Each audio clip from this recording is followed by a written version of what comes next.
Imagine for a moment that the world we know today, with its single faithful moon, once had another silent companion circling high above. We hold this thought gently, as one might hold a fragile shell found on the shore, knowing it could be real or only a trace of imagination. We picture Earth not with one steady lantern in the night, but with two lights moving slowly across the sky. Now we pause and place this idea within time. Billions of years stretch behind us, vast and quiet. The Earth we stand upon has changed faces countless times. Continents drifted, oceans rose and fell, climates shifted from ice to warmth. If there was once a second moon, it belonged to those distant ages, so far back that human memory cannot reach. To make sense of this, we must lean not on stories told by people, but on traces carried by stone, by dust, by the quiet mathematics of motion. Orbits are simply paths in space, drawn by gravity's steady pull. One moon follows one path. Two moons would follow two paths, weaving and tugging upon each other. Gravity here is not forceful in a sudden way. It is patient, persistent, like a hand guiding slowly. With time, two moons could stay apart, or drift closer, or disturb each other until one fell away. These are the processes scientists explore, not through direct vision, but through models, equations, and careful reasoning. Yet our knowledge is not complete. The past in astronomy is written without ink. We depend on fragments, rocks that keep chemical signatures, craters that tell of impacts, layers of minerals that shift in rhythm with tides. But these records are imperfect. Much is lost through erosion, through the recycling of Earth's surface, through the endless turnover of time. The absence of clear proof does not close the door. It only leaves us with a quiet uncertainty, one that invites curiosity but resists final answers. Still, there are signs that whisper. The far side of our moon looks thicker, rougher, and more uneven than the near side we see. Some scientists wonder if this might be a scar from an ancient merging, perhaps with a smaller moon that once circled Earth alongside it. Other clues are searched for in tidal rhythms, in tiny irregularities in rock deposits. These are not loud voices. They are subtle hints, requiring patience and humility. Let us now imagine, as a small experiment of thought, if there were two moons, nights on Earth would have been different. We can picture oceans under twin reflections, rippling not with one tide, but with a more complex, layered rhythm. The light on land would shift in ways we no longer know, sometimes brighter, sometimes strange in shadow. Over centuries, living creatures might adapt to these cycles. Their migrations, their growth, even their sleep could have taken cues from a sky we no longer see. Then, as time passed, one moon might have drifted closer, drawn inward by the slow hand of gravity. Perhaps it touched its sibling, merging into one body. Perhaps it broke apart and left only fragments, scattered as dust that fell back to Earth. And we, living now, would inherit only faint signs, an uneven crust on the moon, irregularities in stone, a question that lingers. When we hold this idea, we are not claiming certainty. We are simply acknowledging that space and time are wide, and that the Earth has carried more mysteries than we can yet confirm. What remains is the quiet possibility and the awareness that the night sky we know is only one chapter in a story still being written. In this gentle uncertainty, we let the thought rest, like a tide withdrawing slowly into the deep.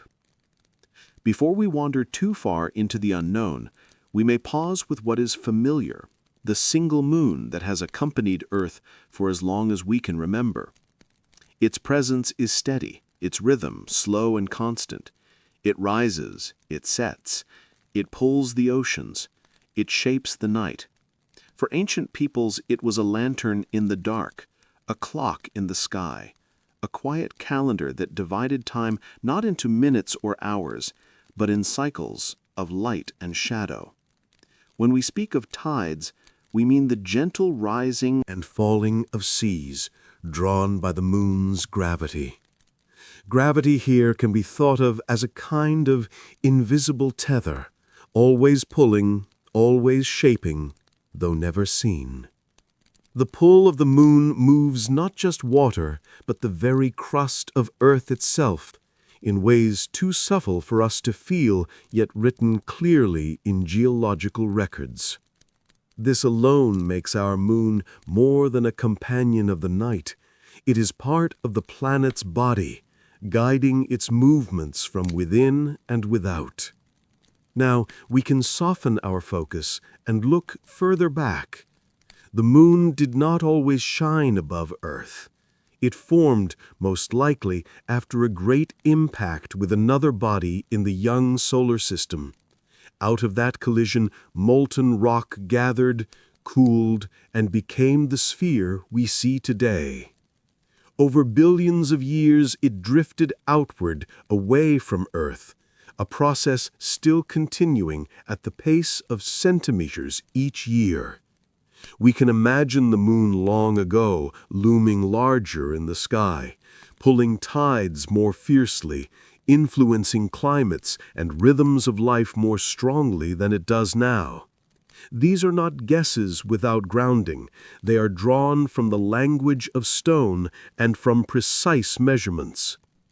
When we look at corals, for instance, or certain layered rocks, we see patterns that suggest shorter days in the distant past because Earth spun faster when the moon was closer. This tells us that the moon's presence is recorded not just in stories, but in living archives of biology and geology. Yet even here, our certainty is partial.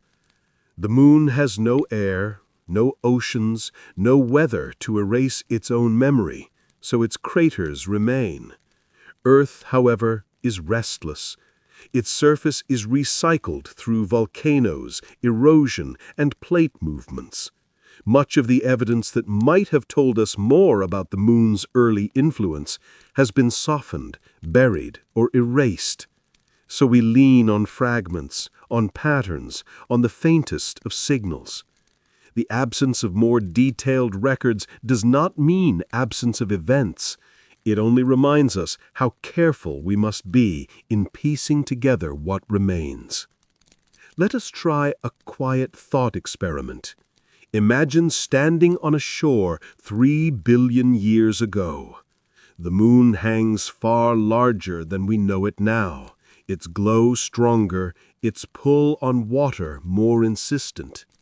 The tide does not move with the same gentle rhythm we recognize today, but with a greater reach, flooding wider, retreating faster. Life, still in its early forms, feels these movements like a metronome, shaping patterns of growth and rest. Now let this scene drift forward by millions of years. The moon edges farther away, tides soften, days lengthen, and life slowly adapts to the new tempo. What we see in modern seas and skies is only one stage of this slow unfolding. If we think of the moon as a clock, it is a clock that ticks not in seconds, but in eons. The markings of its time are not written on paper, but on coral growth lines, on sediment layers, on the faint recession we measure with lasers sent from Earth to mirrors left by astronauts. All these traces are the language the moon speaks to us. It speaks not in words, but in cycles, in patterns, in the enduring marks left by gravity's patient hand. From this we can draw a gentle conclusion. The moon we know today is familiar, yet it is also ancient and changing. Its face has looked down upon oceans, forests, deserts, and cities, always the same, yet never fixed in its distance or influence. What we hold as constant is in truth part of a vast, slow flow. To recognize this is to accept that even our most steady companion is not eternal in form, only enduring in presence. And so we let this thought rest for now, with the moon still above, shining quietly, marking our nights with its slow pulse, a reminder of how the familiar can hold within it the deepest histories. If one moon has shaped so much of Earth's history, we may wonder what traces another would have left behind, not in obvious signs, but in quieter imprints.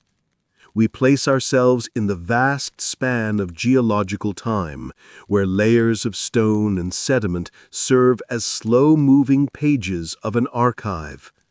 Unlike books, these pages are not written with ink, but with minerals, patterns, rhythms that carry memory far longer than any story we might tell. When we speak of traces, we do not expect sharp evidence. Instead, we think of whispers, faint markers, that could hint at influences from a second companion. The processes here are gentle, but persistent. A moon pulls on Earth, not only moving oceans, but also stretching the very crust, leaving behind subtle stress lines in rock. Over millions of years, if two moons had circled together, their combined pull might have produced slightly irregular tides, or cycles that did not fit the neat rhythm we know today. Such differences could leave impressions in deposits along ancient coastlines, in corals that built themselves according to the pulse of water, in sediments laid down layer by layer. These are indirect signals, like shadows of an event we cannot see directly. Now we pause and consider the limits of this idea. Earth's surface is not static. It moves, recycles, erases itself. Mountains rise and fall. Seas open and close. Volcanoes reshape the land. Much of what might have recorded unusual tidal forces is gone, transformed into new stone. This is why scientists often lean on what remains, the small, stubborn fragments that survive. They may be imperfect, but they are all we have. The absence of clear, direct proof does not mean absence of possibility. It only reminds us to tread carefully, to keep imagination and evidence in balance. The language of traces is subtle. One example lies in statistics of craters. Our moon shows scars from impacts, and their distribution tells us stories of collisions. If a smaller moon once circled nearby, its eventual fate, whether collision or merger, might be written in asymmetries on the lunar surface. The far side of the moon is thicker and rougher than the near side, a fact that has invited theories of a smaller body joining long ago. It is not proof, but it is a detail that asks for attention. Another place to listen is in tidal archives. Ancient corals and stromatolites, layered colonies of microorganisms, sometimes hold within their growth lines the rhythm of tides and days. These natural calendars reveal that days were shorter in the past, as Earth spun faster. If two moons had once shared the sky, their combined influence might have left unusual beats in such biological rhythms. Yet no clear anomaly has yet been tied to this idea. Only a sense of patterns that sometimes feel more complex than one moon alone would suggest. To ground this thought, let us imagine a quiet sequence. First, Two moons orbit together, their combined gravity pulling the oceans into shifting shapes, sometimes reinforcing, sometimes softening one another. Second, life along the shore begins to grow in response, tiny organisms building structures that mark these layered rhythms. Third, millions of years pass, and one moon is gone, merged or lost, while the surviving growths remain buried, pressed into stone, waiting to be uncovered. We who look now see the stone, not the moons themselves, and we try to read the faint handwriting left behind. From here we can draw only a cautious thought. The evidence is not sharp, but neither is it absent. The idea of a second moon lingers in irregularities, in uneven crusts, in layered rhythms that do not always align perfectly with expectation. Whether these are echoes of a lost companion or the result of other forces, we cannot yet say. What we can hold is the awareness that the past speaks in quiet tones, and it is our task to listen with patience. And so we let the thought rest, like a trace half buried in sand, perhaps a clue, perhaps only a shape formed by wind and water, reminding us that even silence may carry meaning. An orbit is a path, and, at its simplest, it is nothing more than a curve traced in space under the steady pull of gravity. To picture it, we might imagine a pebble tied to a string, swung gently around in a circle. The string keeps the pebble from flying away.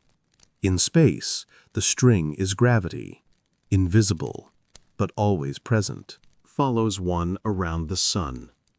If there were once two moons, each would have had its own path, weaving in quiet balance. Now we pause for a moment and consider the scale of this balance. Gravity is patient, never tiring, never pausing. It holds worlds in motion for billions of years. But balance does not mean permanence. Two moons would feel not only Earth's pull, but also each other's.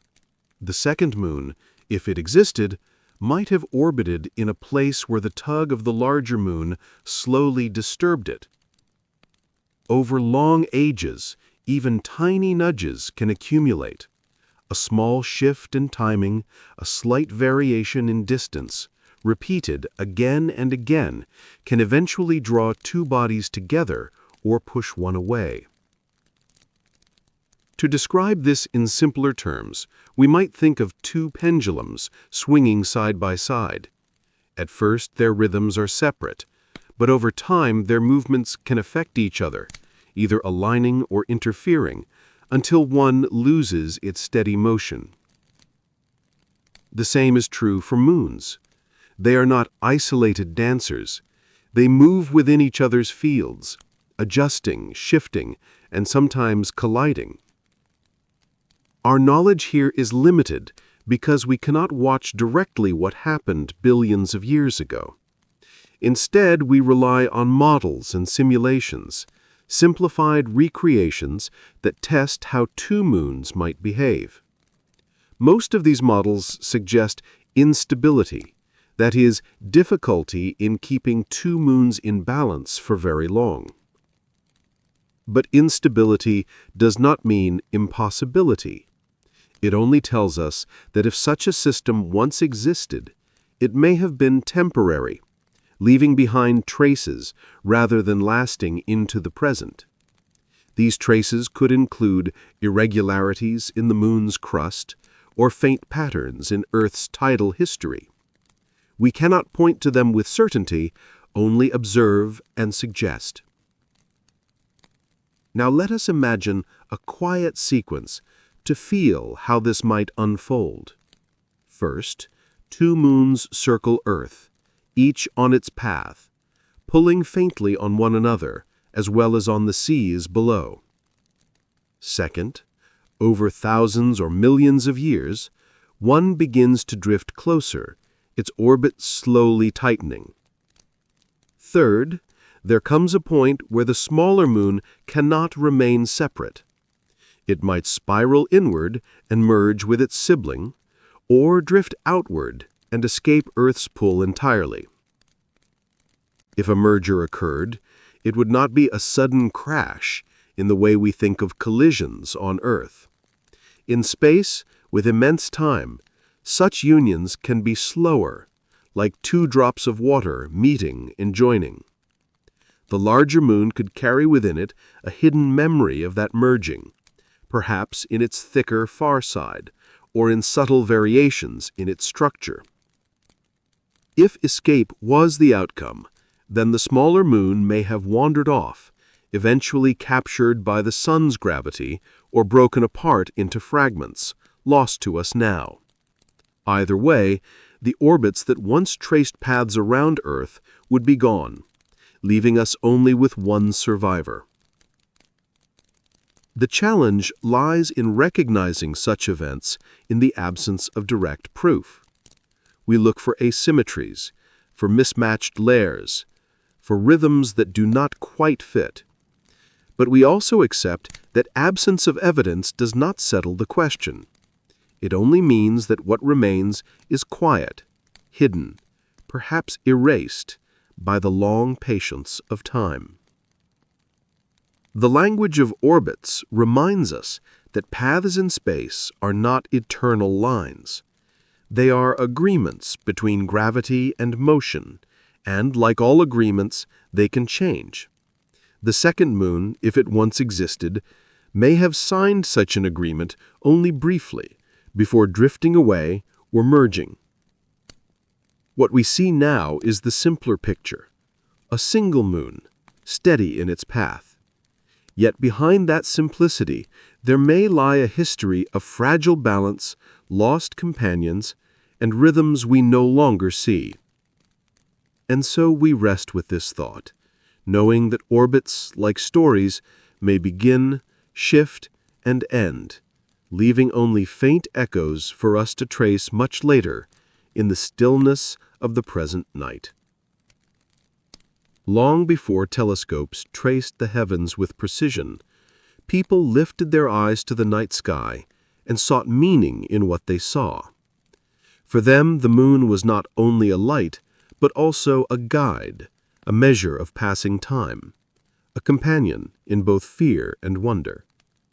Stories grew from its changing phases, from its lonely presence in the dark expanse.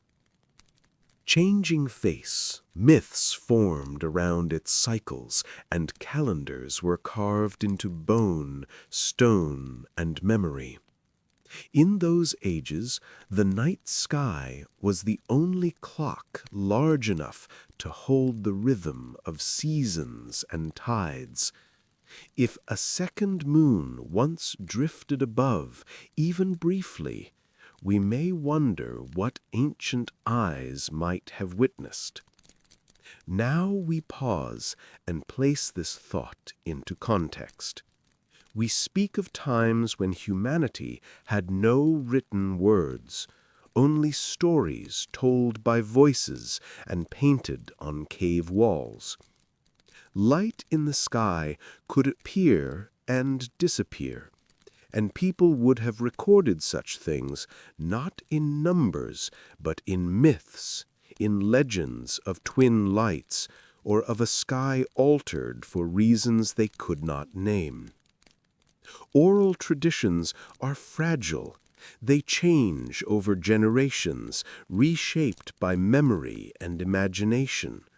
Yet within them sometimes lie shadows of real events, eclipses, comets, unusual alignments that leave deep impressions. So we must hold this possibility lightly, neither taking stories as evidence nor dismissing them entirely. The process by which humans observe the sky is simple and timeless. We notice patterns, and when those patterns change, we ask quietly, why? A second moon, if it lingered long enough, would have changed the patterns of night. Two sources of reflected sunlight would cast overlapping shadows. Lunar eclipses, those moments when Earth's shadow darkens the moon, might have been altered in ways our ancestors noticed, though perhaps not understood. And tides, always present in coastal lives, would have felt more complex. Fishermen, travelers, and dwellers by the sea may have shaped their rhythms around these forces, even if they lacked the words to explain them. Yet we must pause again and remind ourselves of limits. Human records reach back only so far. Written accounts are a few thousand years old, while the possible existence of another moon belongs to billions of years ago. The timelines do not overlap. If another moon existed, it may have vanished long before humans looked upward. This gap of time is important. It tells us that no legend, no drawing, no tale can serve as proof. But still, stories can act as faint mirrors of curiosity. They show us that for as long as we have looked up, we have been alert to changes, sensitive to the sky's order and its rare disruptions. The traces here are not geological, but cultural. They are carved into memory rather than stone. We might think of ancient calendars carefully aligned with lunar cycles, archaeological sites where stones mark solstices and lunar standstills show us that people paid close attention. If there had been even slight irregularities, they would have noticed. Whether those irregularities pointed to a second moon or simply to the complex motions of the one we have, we cannot say. Now let us imagine, in quiet sequence, how this might have been felt. First, in a distant age, a second moon rises beside the first, smaller but still luminous. People watch, not with scientific instruments, but with awe. Second, they tell stories of two guardians of the night, perhaps siblings, perhaps rivals, weaving light across the land. Third, over generations, one moon fades from the sky, whether by collision, escape, or by having never existed in their time at all. And the stories shift. One guardian remains, the other slips into memory, becoming a myth with no object left to anchor it. What we inherit now are fragments, tales of twin lights in some traditions, of changing skies in others.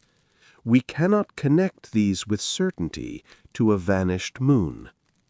But they remind us that the human gaze has always been turned upward, sensitive to the smallest changes in celestial order.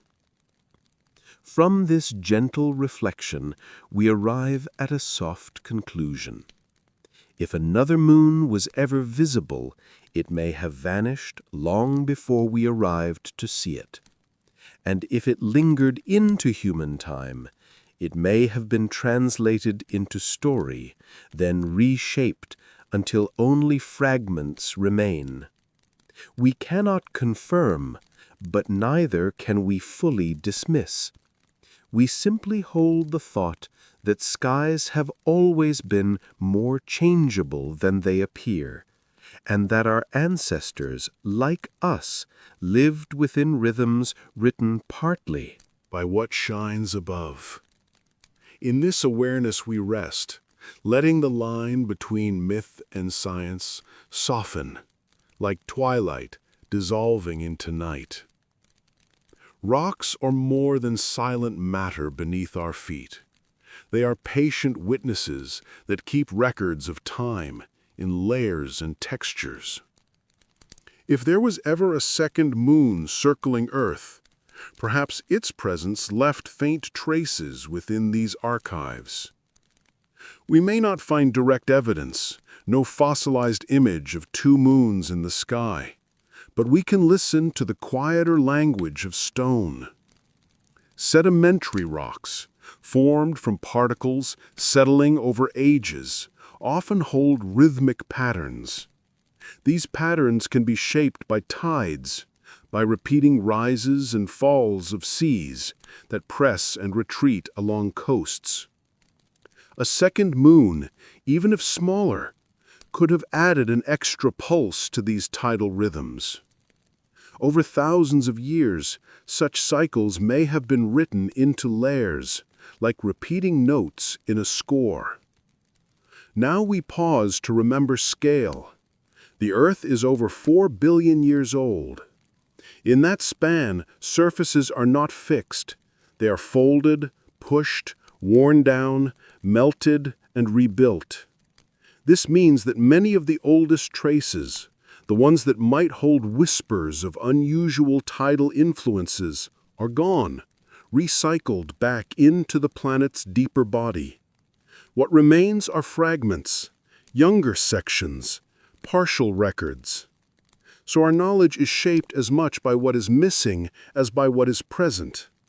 Still, some hints endure.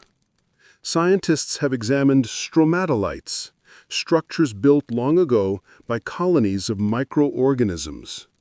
Their growth layers often match tidal cycles, suggesting a record of the moon's influence. If there had been two moons at some point, perhaps these structures might show irregular rhythms, though so far, no clear anomaly has been linked directly to such an idea. The absence of that evidence does not silence the question.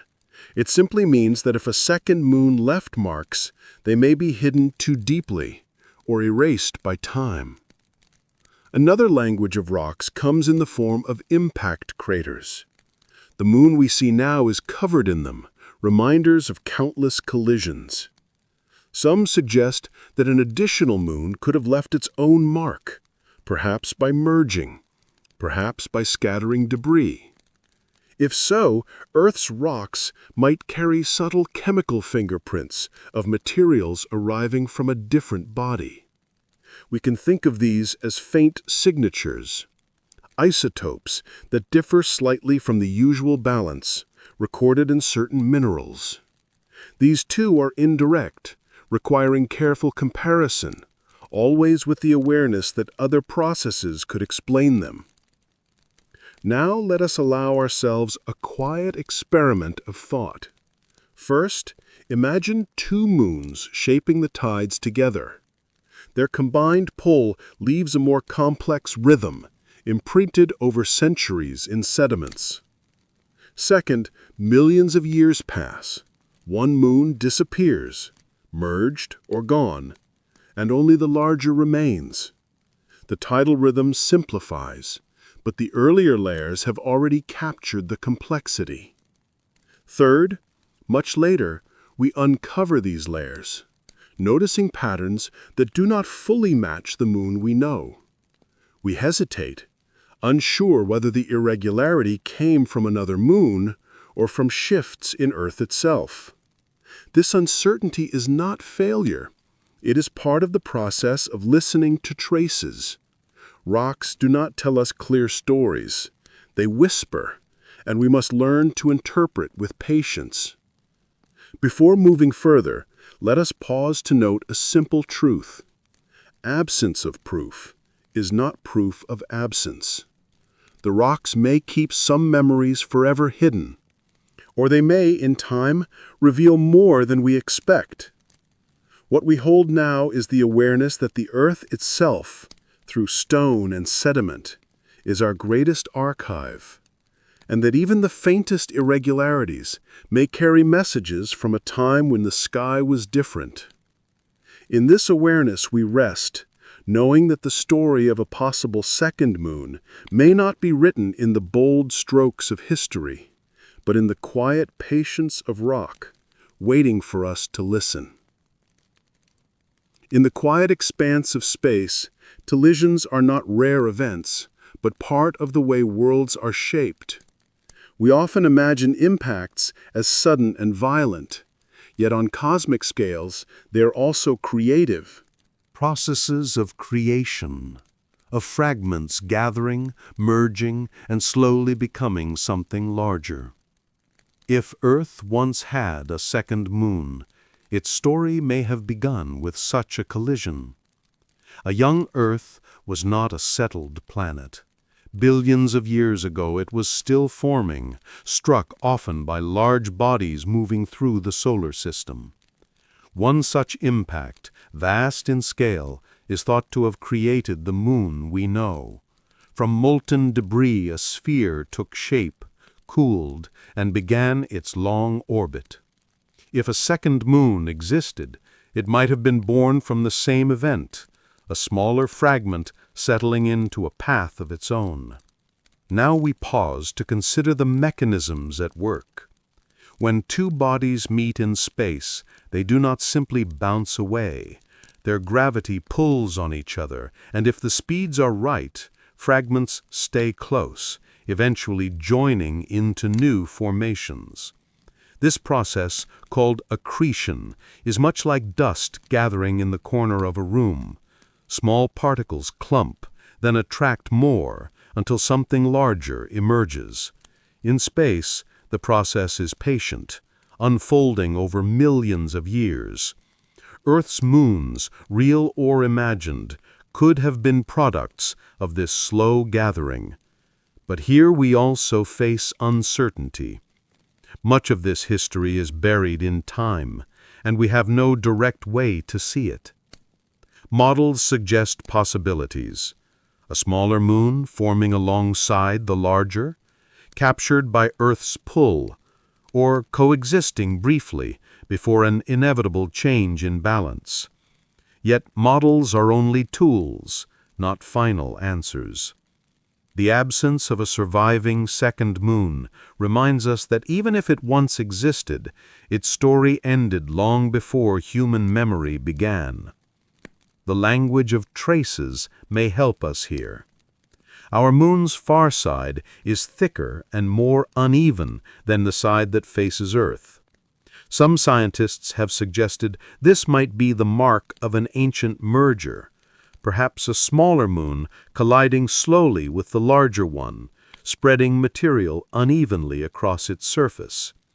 It is a hypothesis, delicate and uncertain, but it offers a way to connect visible features with hidden pasts. Chemical analysis of lunar rocks brought back by astronauts also gives hints. Slight variations in isotopes, different forms of the same element, may carry echoes of the moon's birth from debris. Whether these variations suggest the influence of more than one body is still an open question. Now let us try a quiet thought experiment. Imagine Earth soon after a great impact, surrounded by a cloud of glowing fragments. First, two pieces gather separately, forming two moons, one larger, one smaller. Second, they orbit together for a time, shaping tides, influencing Earth in ways subtle and lasting. Third, their paths cross too closely, and the smaller one is absorbed, leaving its imprint in the scars and thickness of the larger moon's crust. What we inherit is not the second moon itself, but its memory, written in uneven stone, waiting for careful eyes to read. Before moving further, we should note the limitations. Collisions are common, yes, but the specific path of each one is complex. Small differences in speed, angle, and distance can change the outcome completely. A moon might survive for millions of years or vanish quickly. The uncertainty is part of the story. It reminds us that cosmic history is not a fixed tale, but a range of possible paths. From this reflection, we draw a gentle conclusion. If there was once another moon, Its life was shaped by the same processes that shape all worlds: collision, merging, recycling. The traces of its existence may remain hidden in the structures of the moon we see, in the chemistry of rocks, in the quiet asymmetries of crust. Or perhaps those traces are gone, erased by time. Either way, we are left with the awareness that our single moon, so steady now, may be the survivor of an earlier, more complex companionship. And with this thought, we rest, letting the idea settle softly, like dust after a long faded impact. Gravity is a quiet architect, a patient hand that never lets go. It holds planets to their stars, moons to their planets, and even dust to larger forms that slowly grow. Moons. Gravity would have been the unseen thread connecting their movements. It is helpful to think of gravity not as a sudden force, but as a constant pull, gentle yet unyielding, like the slow tightening of a knot. Each moon would have felt Earth's steady embrace, but also each other's smaller tug. Now we pause to place this into the vast scale of time. For millions of years, two moons could circle in balance, but over longer stretches, even tiny pulls become significant. Orbits are not fixed tracks carved in stone. They are agreements, fragile and shifting, sensitive to the smallest changes. A slight nudge in speed, a faint push from another body, or even the pull of the sun could gradually alter the arrangement. What begins as harmony can, over time, slide into conflict. To explain this simply, let us imagine two dancers circling a floor, bound together by music. As long as they keep rhythm, they move gracefully. But if one lingers or speeds up just a little, their steps begin to clash. Eventually, they may collide or drift apart. In space, the music is gravity, and the dance is endless until imbalance grows too large to ignore. Our knowledge here is shaped by models. When scientists simulate two moons orbiting Earth, they often see instability after long periods. One moon may spiral inward and merge with the other, or it may be nudged outward until it leaves Earth's pull entirely. Yet models are only sketches. They cannot capture every detail of real history. They tell us what is likely, not what is certain. The traces of such gravitational dances may still be visible. The far side of the moon we know is thicker and rougher than the near side. Some suggest this unevenness could be the result of an ancient merger, a smaller moon settling onto its sibling after a long spiral inward. If so, then the moon itself is a record of that slow embrace. Another kind of evidence lies in the rhythms of tides. Tides are Earth's long memory, influenced directly by the moon's pull. If there had been two moons, the tides might once have carried a more layered rhythm, with overlapping beats. Over time, such rhythms could have shaped sediments, corals, and coastal landscapes. Though most of these records are blurred by Earth's restless surface, fragments may remain, hinting at more complex cycles in the past. Let us try a thought experiment, moving step by step.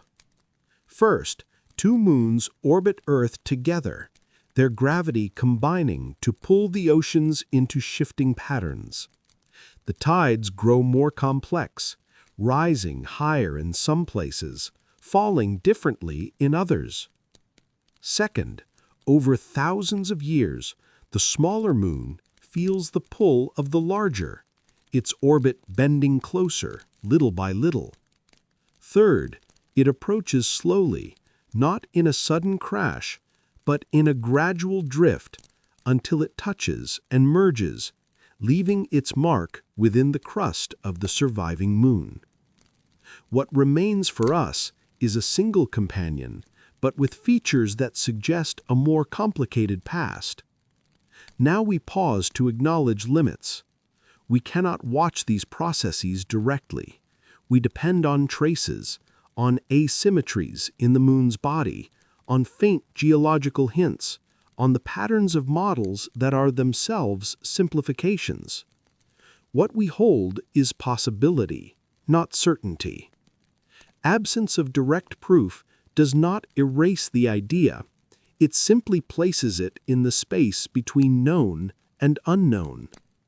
From this reflection, we may draw a gentle conclusion. Gravity, in its patience, shapes all stories of moons. If Earth once had two, their dance was guided by its steady pull.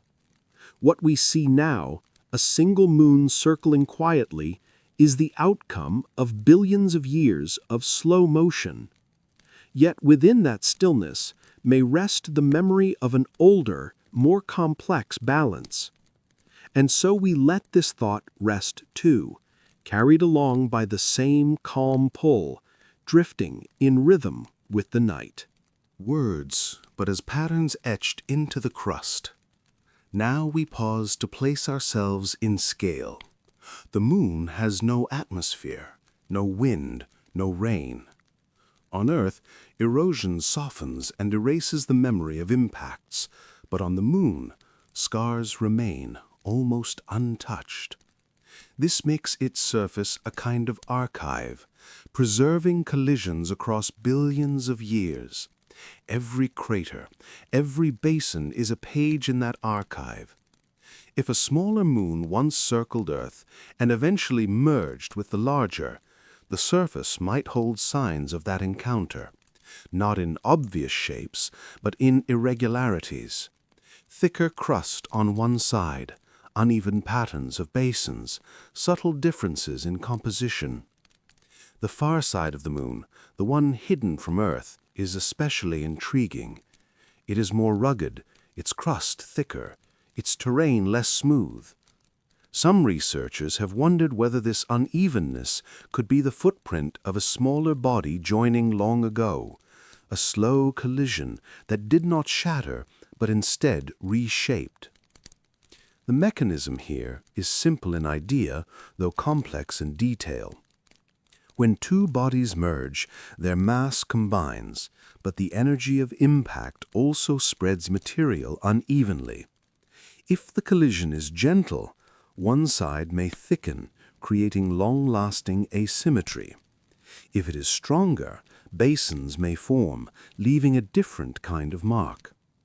Either way, the surface becomes a canvas of memory. But here we must be careful. Many other processes can create asymmetry. Differences in cooling, variations in composition, or the angle of early impacts could explain the thicker far side.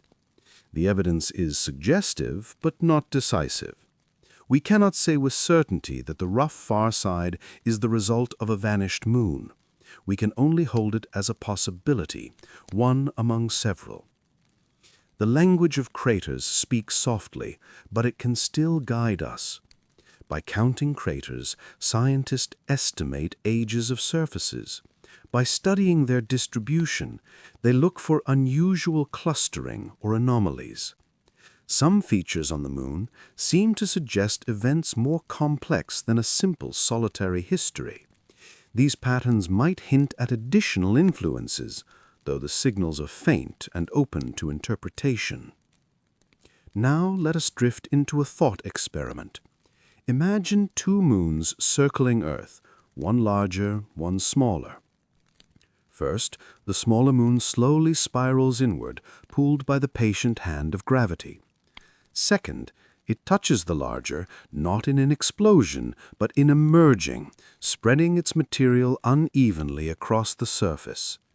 Third, billions of years pass, and what remains is a single moon, carrying on its far side the hidden mark of that ancient union. Today, we see only the outcome: rugged terrain, thicker crust, mysterious asymmetry. We wonder softly whether this is the echo of a second companion. Now we pause again to acknowledge what is missing. We lack direct samples from the far side. Our knowledge comes mostly from orbiting spacecraft, mapping from afar. Until more is brought back, our interpretations remain tentative. The absence of decisive proof does not close the question. It simply asks us to wait, to refine, to listen more carefully to the language of stone. From this reflection, we may draw a gentle conclusion. The moon's craters are more than scars. They are archives of impacts, collisions, and perhaps unions. If a second moon once existed, its memory may not be gone. It may be written into the unevenness of the surface, into the silent geometry of craters and basins. Whether this is so or not, we are reminded that even silence in stone can carry meaning, waiting for us to approach slowly with humility. And so we let this thought rest, with the moon's far side still turned away, holding secrets we may never fully uncover, yet always inviting us to wonder. Across cultures and centuries, stories have circled around the moon, not only as a solitary figure, but sometimes as a part of a pair. Legends speak of twin lights, of shifting skies, of companions in the night that did not endure. If we allow ourselves to pause here, we can gently ask how myth and memory might hold faint reflections of natural events. These are not proofs, but echoes. They belong to a softer realm, where observation, imagination, and transmission across generations blend together. Now we place this thought within scale. Written history reaches back only a few thousand years. Oral tradition, carried by voices long before writing, stretches further, but remains fluid, reshaping itself with each telling. The possible second moon, if it existed, belonged to ages far older, billions of years past. This means that no direct human eye could have seen it. Yet the persistence of certain motifs, the idea of twin lights, or a changing sky, reminds us that humans have always sought to explain the unfamiliar with stories. They saw comets, meteors, eclipses, and rare alignments. Perhaps these phenomena seeded tales that feel, in hindsight, like shadows of something larger. The mechanism here is simple. People observe a striking event. They describe it with the language they know: animals, gods, siblings, battles. The story is passed down, sometimes gaining detail, sometimes losing. Over centuries, it may drift far from the original observation. This is why we must be cautious. Legends are not data in the scientific sense. They are shaped more by meaning than by accuracy. Yet meaning itself can be a marker, showing us what captured attention, what felt significant enough to preserve. Now we pause with the limits. We cannot claim that myths of twin moons prove a second companion ever existed. The timescales do not align. But equally, we cannot dismiss them as empty. They remind us that humans are attentive to the sky, alert to its rare changes. And if a second moon lingered into a time closer to human memory, perhaps not billions, but millions of years ago, its presence might have left indirect influence, translated later into story. The language of traces here is cultural rather than geological. We find it in carvings that track lunar cycles, in calendars aligned not only with the sun but also with the moon, in tales where the sky once looked different. These fragments cannot be assembled into a firm picture, but they suggest how deeply the moon has always been woven into human timekeeping and imagination. Let us drift into a gentle thought experiment. Imagine first that in an ancient age, two moons do share the sky, one bright, one smaller. Their movements create unusual shadows, double arcs of light across the land. Second, early humans or their ancestors notice, marking the difference in story, if not in numbers. They call the moons siblings, or rivals, or companions. With time, the smaller moon vanishes, through merging, escape, or simple absence from later skies. The story remains, transformed into legend, carried forward long after the object is gone. What we receive today is not the fact, but the echo. From this we draw a careful thought. Myths and doubts cannot serve as evidence, yet they are part of the wider picture. They show us that humans have always been attentive to the night sky, always seeking patterns, always recording change in the only way available. If the idea of a second moon is to be explored, myths do not prove it, but they remind us of the long partnership between observation and imagination. And so we let this rest quietly, recognizing that legends are not records, but they are windows into human attentiveness. They carry not certainty, but sensitivity, a reminder that even the faintest irregularities in the heavens have always been noticed, remembered, and transformed into story. In this awareness we pause, leaving open the possibility that somewhere between myth and science there may lie the shadow of truths we cannot yet name. To explore what might have been, scientists often turn to simulations, quiet experiments not with stone or dust, but with numbers. A simulation is a kind of model, a way of recreating complex processes using mathematics and computers. Just as a small globe can represent the whole Earth, a simulation represents reality in simplified form, allowing us to watch patterns unfold that we could never observe directly. If Earth once had two moons, we cannot rewind the sky to see. Words, but as patterns etched into the crust. Now we pause to place ourselves in scale. The moon has no atmosphere, no wind, no rain. On Earth, erosion softens and erases the memory of impacts, but on the moon, scars remain, almost untouched.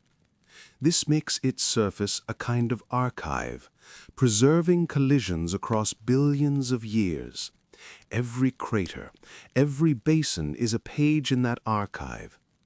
If a smaller moon once circled Earth and eventually merged with the larger, the surface might hold signs of that encounter, not in obvious shapes, but in irregularities. Thicker crust on one side, uneven patterns of basins, subtle differences in composition. The far side of the moon, the one hidden from Earth, is especially intriguing. It is more rugged, its crust thicker, its terrain less smooth.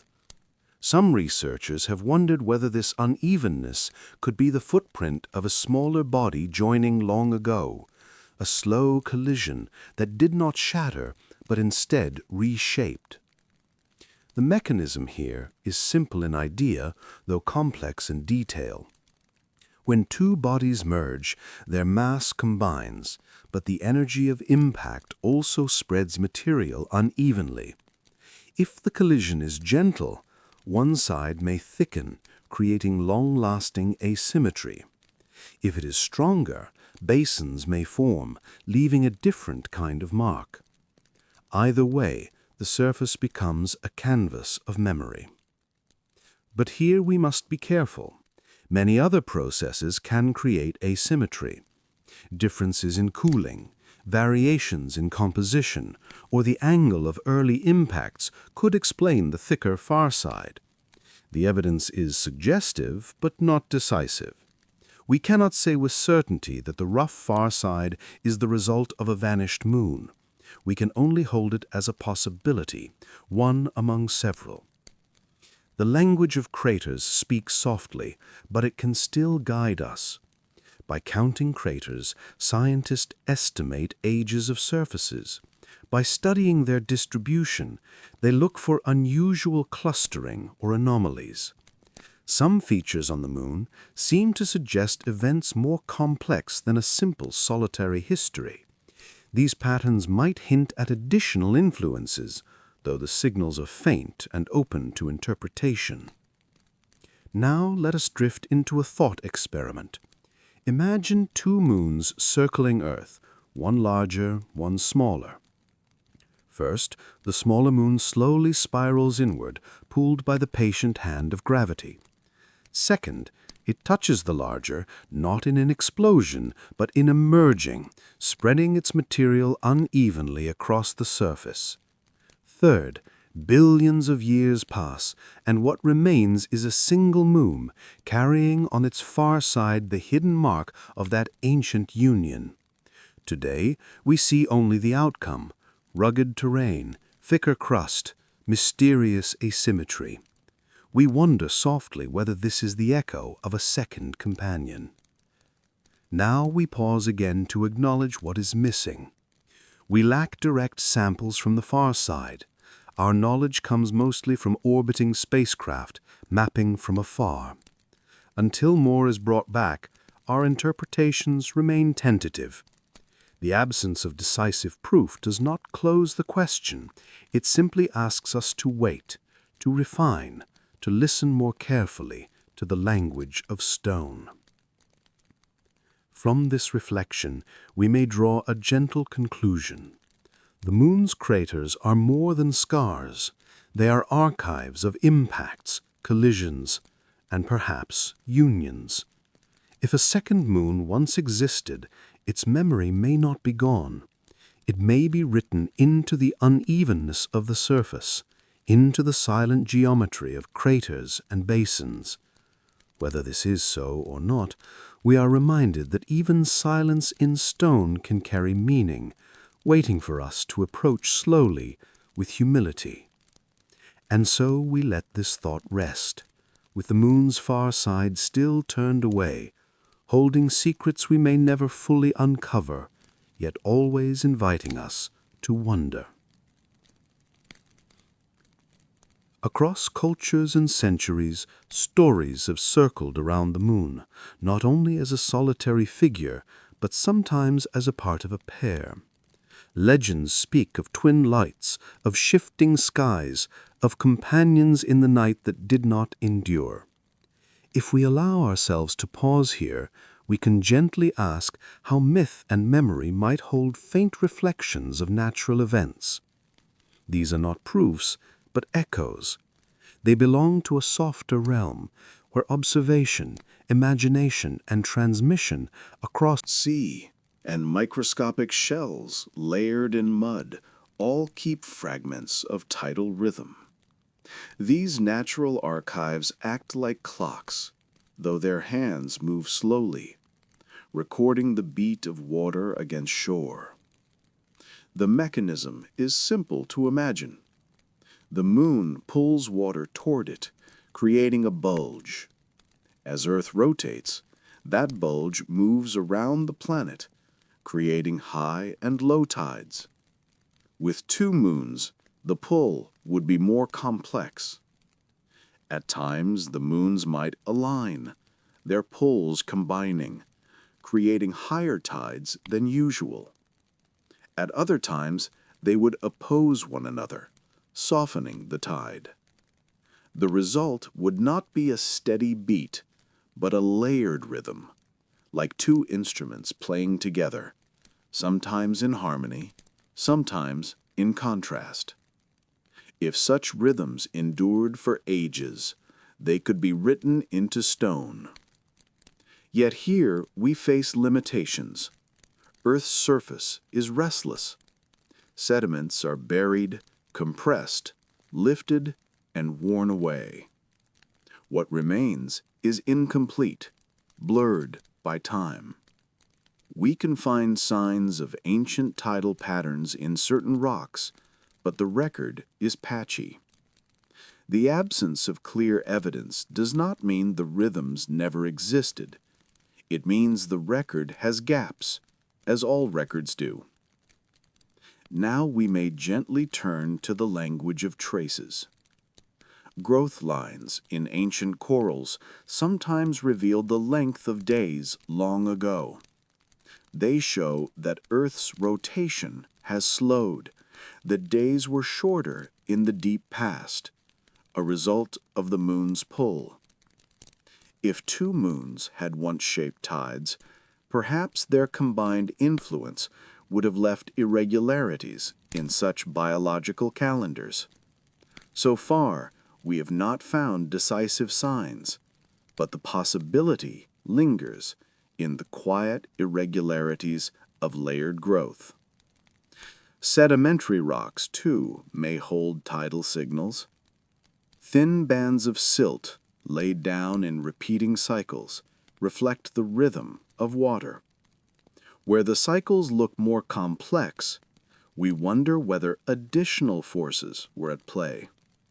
Interpreting these signals is delicate, as other factors, climate, sea level, even shifting winds, can create patterns that mimic tidal influence. We must move carefully without rushing to conclusions. Now we may try a small thought experiment. First, imagine an ancient Earth with two moons above, their poles overlapping. The oceans respond with intricate tides, sometimes strong, sometimes weak, never fully steady. Second, corals and tiny creatures living by the shore grow in rhythm with these tides, building shells and skeletons layer by layer. Their bodies captured the complex beat, though they do not know it. Third, millions of years later, their remains are pressed into stone. We uncover fragments, see faint irregularities, and wonder softly whether we are glimpsing the echo of two moons at once. Before moving further, let us pause with humility. The traces are subtle, the archives incomplete. We cannot point to a single rock or coral and say with certainty, here is the mark of a second moon.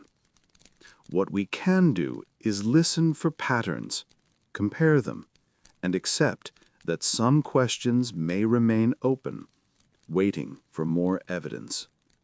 From this reflection, we draw a gentle thought. Tides carry memory, though much of it is erased or blurred by time.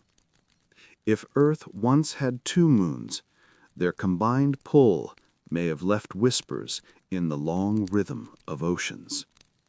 Whether those whispers remain audible in stone and coral, or whether they have faded completely, we cannot yet know. But we can rest in the awareness that the sea, in its endless rising and falling, is a vast archive. It holds within it not only the certainty of the moon we see, but also the possibility of companions long gone. And with this thought, we let the rhythm continue, steady and quiet, like breathing in sleep. The moon we know does not shine with its own fire. It glows by borrowing the light of the sun, reflecting it softly back to earth.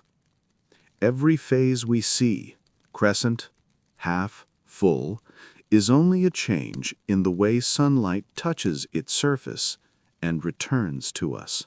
They could shift in surprising ways, depending on where each moon stood in its orbit. Sometimes the two reflections would join, filling the sky with a double glow. At other times, their lights would separate, creating contrasting shadows, one sharper, one faint. Landscapes would change character, not by day, but by night, painted in layers of borrowed light. To understand this more gently, we can think of two lamps in a quiet room. When they shine together, corners are brightened, shadows softened. But if one stands apart, shadows lengthen and overlap, creating shapes that move with each step. The same would be true on Earth's surface under two moons.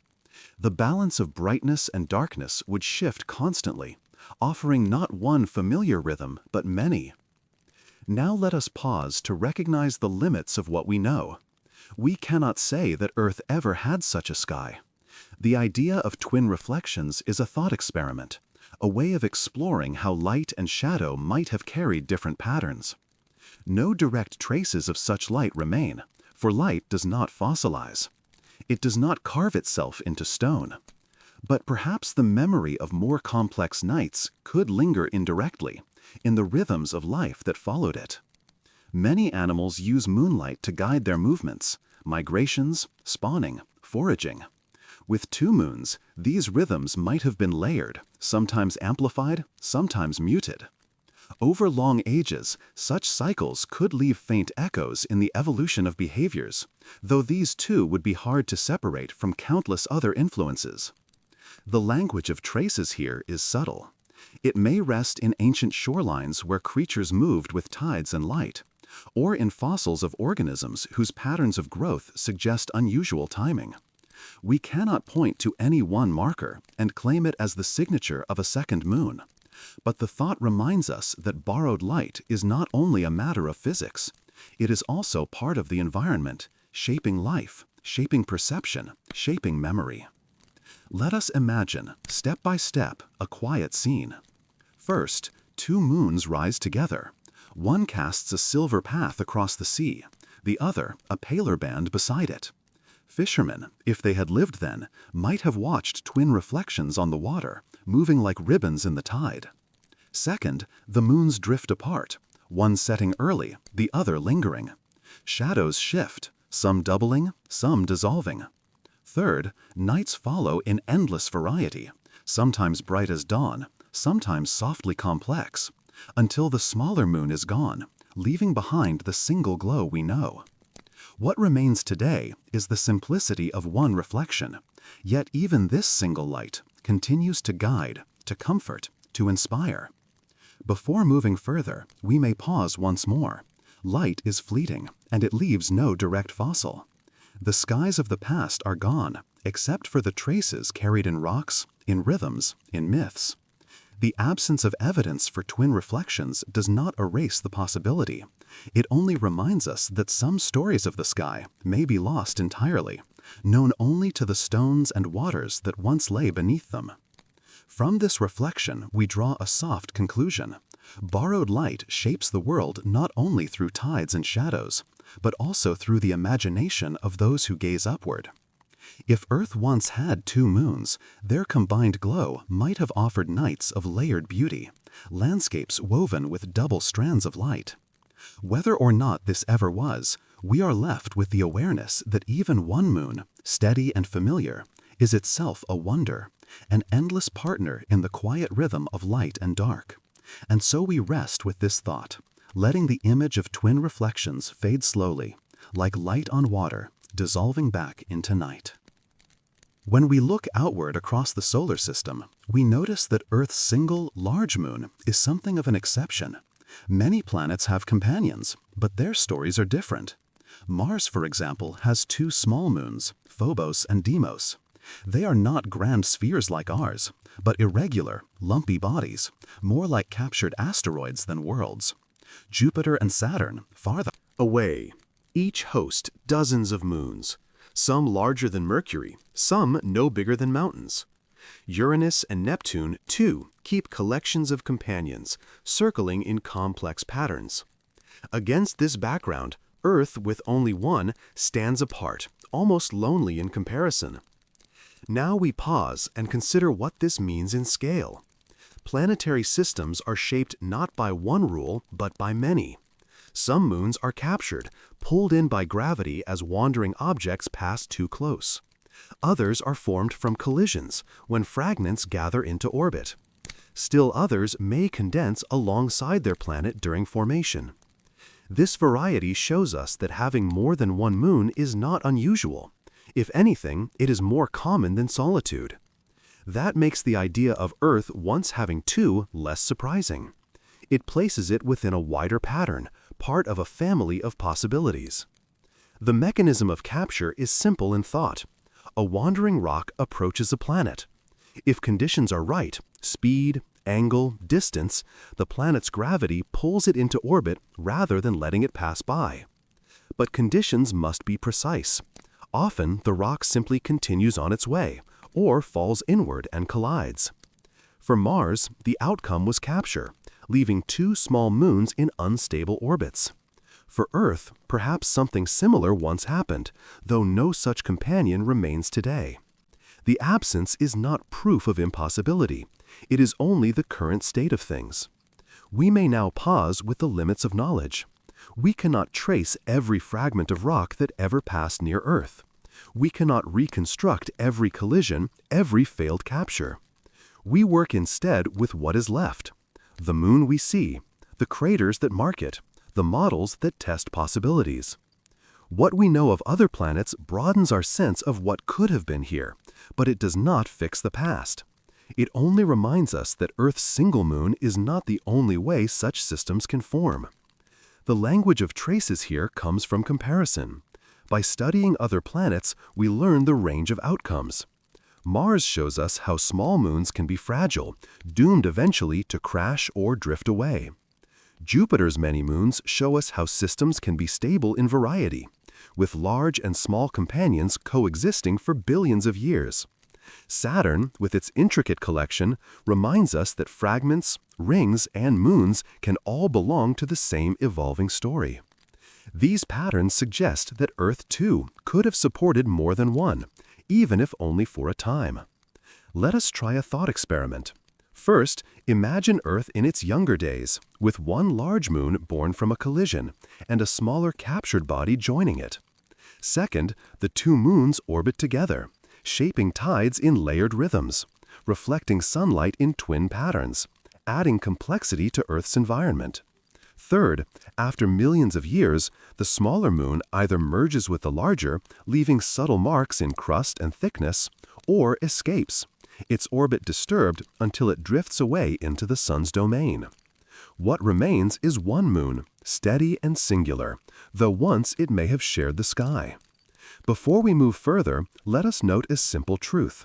Comparisons guide us, but they do not dictate history. Just because other planets keep many moons does not mean Earth must have. But it does make the idea of more than one less strange, less isolated. Earth's story is one of many, its possible second moon a thread that may have existed, then unraveled. From this reflection, we may draw a quiet conclusion. The broader family of moons across the solar system shows us that companionship is common, solitude rare. If Earth once had a second moon, it would not stand outside the patterns we see elsewhere. It would only mean that our skies once mirrored, however briefly, the richness seen around other worlds. And with that thought, we rest, holding gently the image of Earth, not alone, but briefly accompanied, part of a larger story written across planets and time. Time is a patient eraser. What seems solid and permanent often fades when measured against billions of years. If Earth once carried two moons, the traces of that arrangement may have unlikened, been softened, blurred, or lost altogether. The absence of sharp evidence does not mean it never was. It only reminds us that the surface of our world is restless, always reshaping itself. Now we pause to place this in scale. Earth is more than 4 billion years old. In that span, oceans have opened and closed, mountains have risen and worn away. Continents have drifted like slow rafts across a deep sea of time. The crust beneath our feet is not a fixed archive, but a living sheet, recycled through plate tectonics, volcanic eruptions, and erosion. Records that might once have carried the imprint of a second moon are likely gone, carried into Earth's mantle, or washed away into new forms. The mechanism of loss is simple when described plainly. Rocks on the surface are weathered by wind and rain. Sediments are buried, pressed, and transformed into new stone. Old ocean floors sink, pulled back into the planet's interior.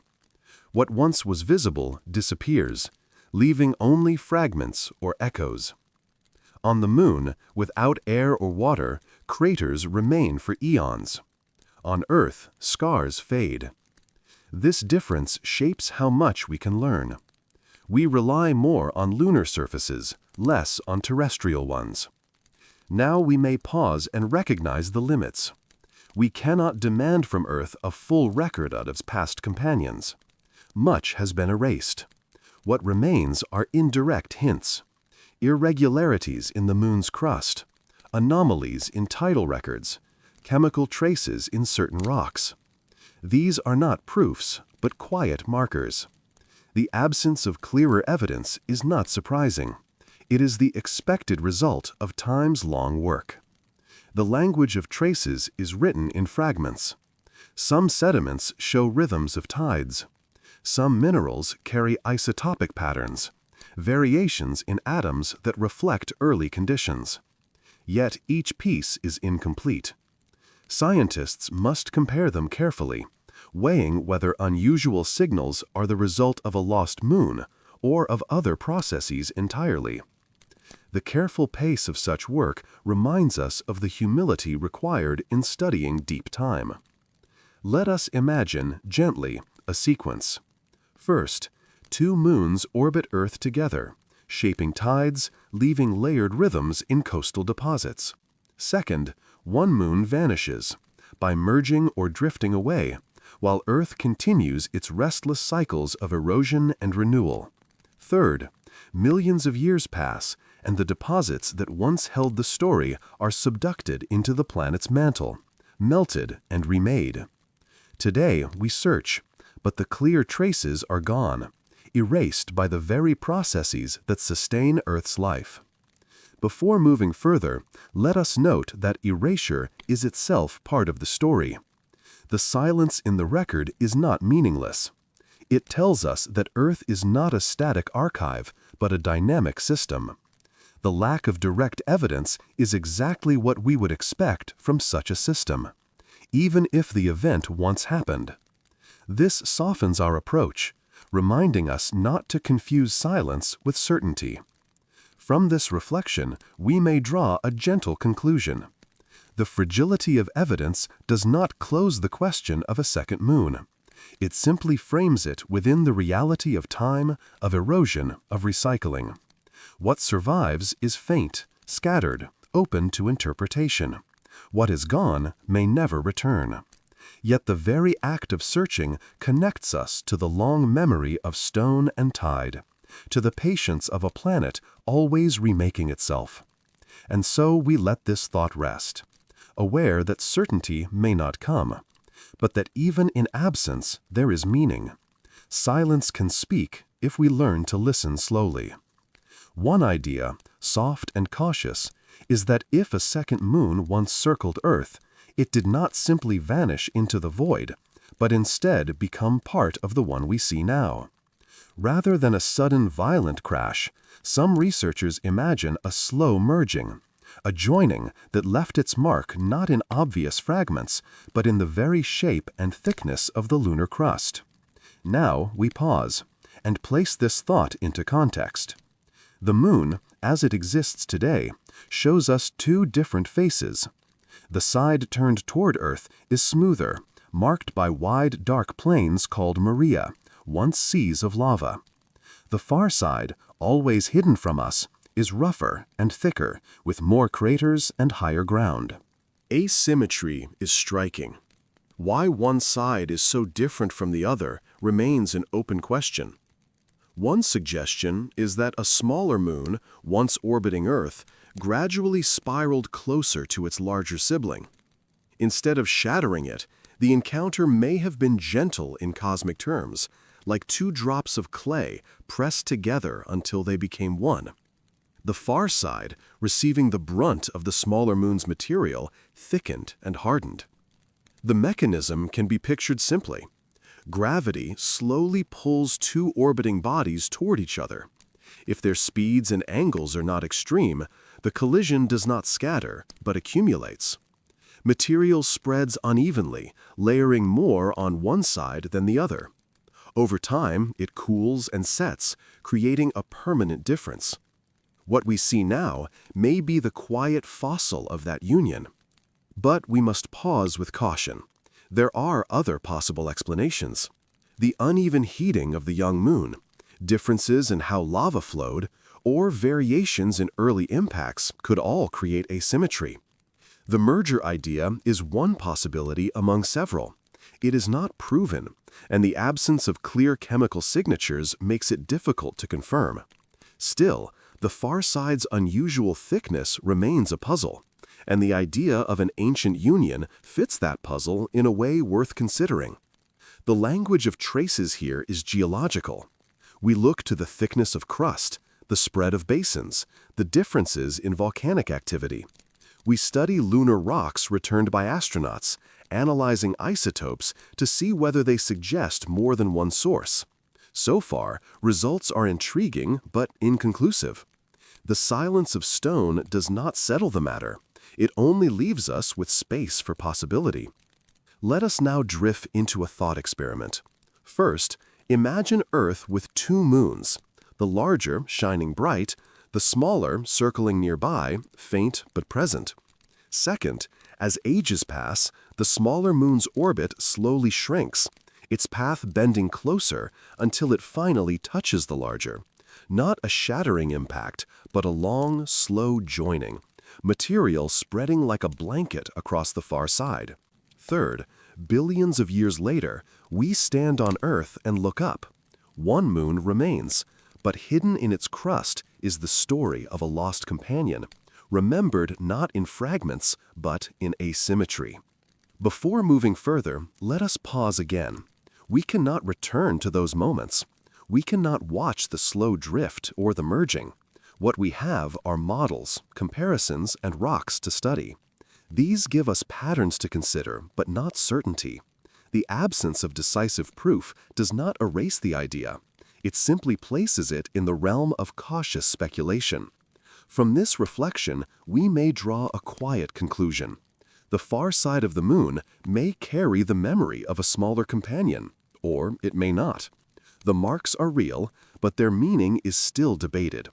What remains is the awareness that even in the familiar, in the moon we see so often, there may be hidden histories we have not yet uncovered.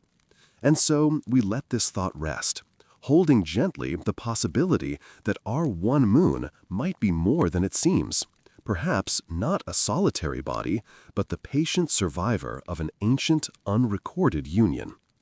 If the idea of a second moon feels distant, one way to bring it closer is through experiment, not in a laboratory with glass and metal, but in the quiet language of numbers and models. Scientists sometimes build simplified worlds inside computers, where gravity, mass, and motion can be adjusted like dials. Within these spaces, they test what might happen if Earth had more than one companion. These experiments are not proof, but they allow us to glimpse patterns that unfold too slowly for direct observation. Now we pause to remind ourselves of the scale of what is being explored. Real orbits stretch over millions of years.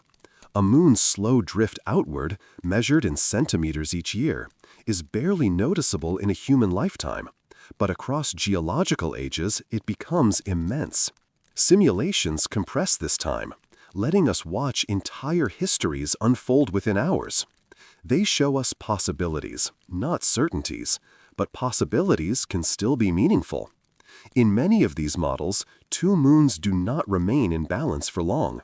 One tends to disturb the other, their mutual pulls shifting orbits until an outcome emerges. Sometimes the smaller moon is nudged outward, slipping beyond Earth's grasp. Sometimes it spirals inward, merging quietly with the larger. Occasionally, in rare arrangements, two moons survive for extended periods, circling in fragile harmony. The mechanism of instability is simple to describe. Each moon feels not only the pull of Earth, but also the tug of its sibling. These repeated influences, tiny at first, accumulate over time. Much like the gentle push of a string that grows stronger with each repetition, small disturbances in orbit can eventually lead to major shifts. The end result may take millions of years, but in simulations the pattern is clear. Yet here we pause with caution. A simulation is only as reliable as its assumptions. We cannot know every detail of the early solar system, every fragment, every angle of impact. The numbers we use are approximations, chosen carefully but still uncertain. So while models suggest that two moons are unlikely to last, they cannot prove that one never did. The absence of survival in most scenarios does not equal impossibility. The language of traces here is statistical. When many simulations show similar outcomes, we can trust those outcomes as trends. If, again and again, one moon merges or escapes, we can conclude that such endings are common. But statistics cannot erase rare events. Even if a second moon's survival was improbable, the improbable sometimes happens. That is part of the quiet humility of science. Now let us imagine a thought experiment in steps. First, we set the stage. Earth with two moons, both circling steadily, their poles combining to shape the tides. Second, time advances. In the model, their orbits cross subtly, one stealing momentum from the other. The smaller begins to drift inward, circling closer each year.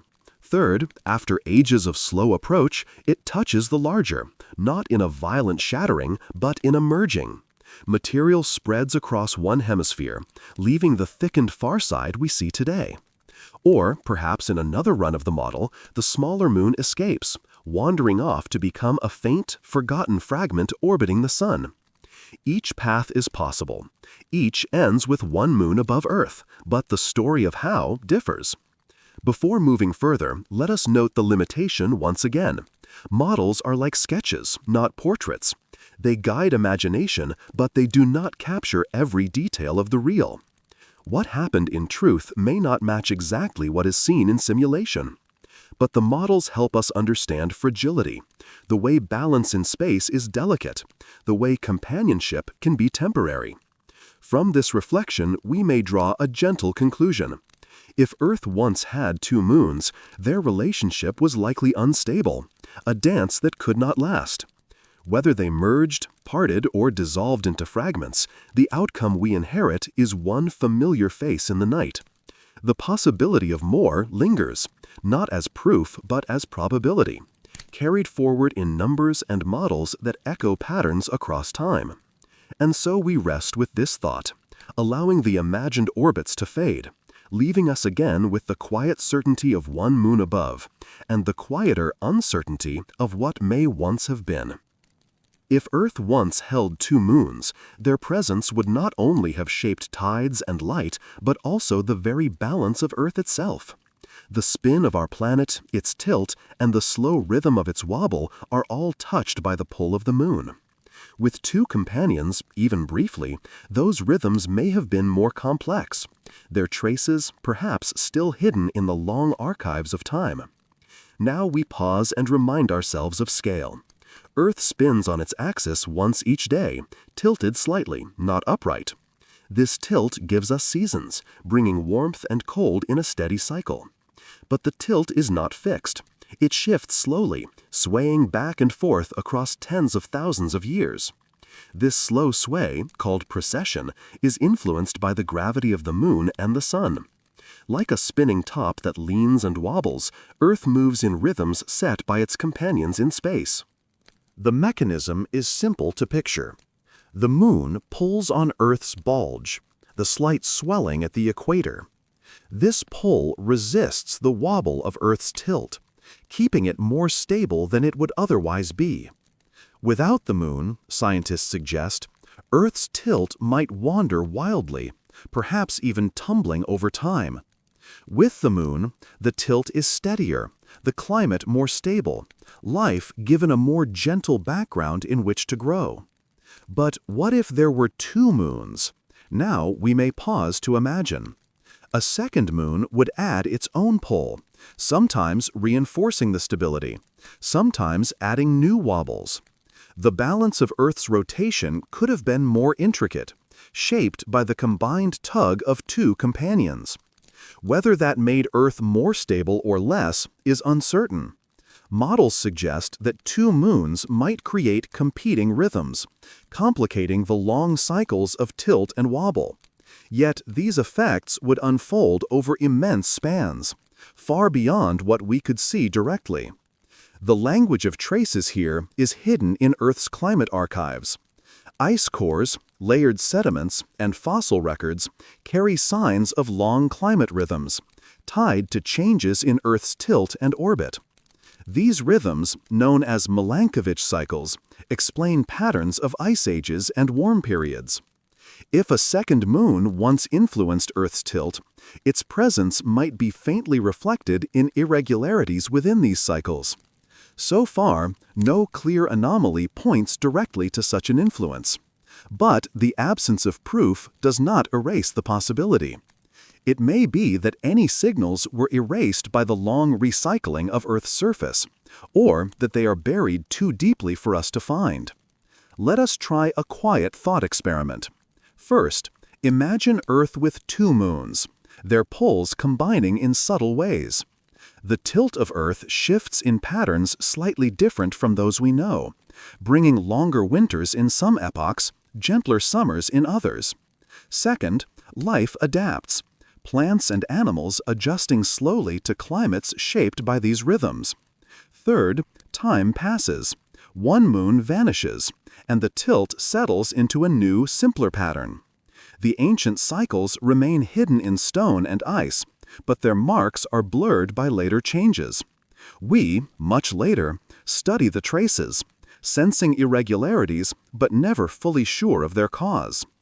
Before moving further, let us acknowledge the limit of our vision. We can measure today's tilt, we can model how the moon influences it, we can look back through climate records. But the deeper past is less clear, and the hand of a second moon, if it existed, would be subtle, folded into many other factors. What remains is the awareness that Earth's balance is delicate, shaped by companions in space, and that even small changes in that balance echo across time. From this reflection, we may draw a gentle conclusion. The tilt of Earth, the stability of its seasons, the rhythm of its climates, all are influenced by the moon. If there was once another, it may have added its own faint signature, now blurred or gone.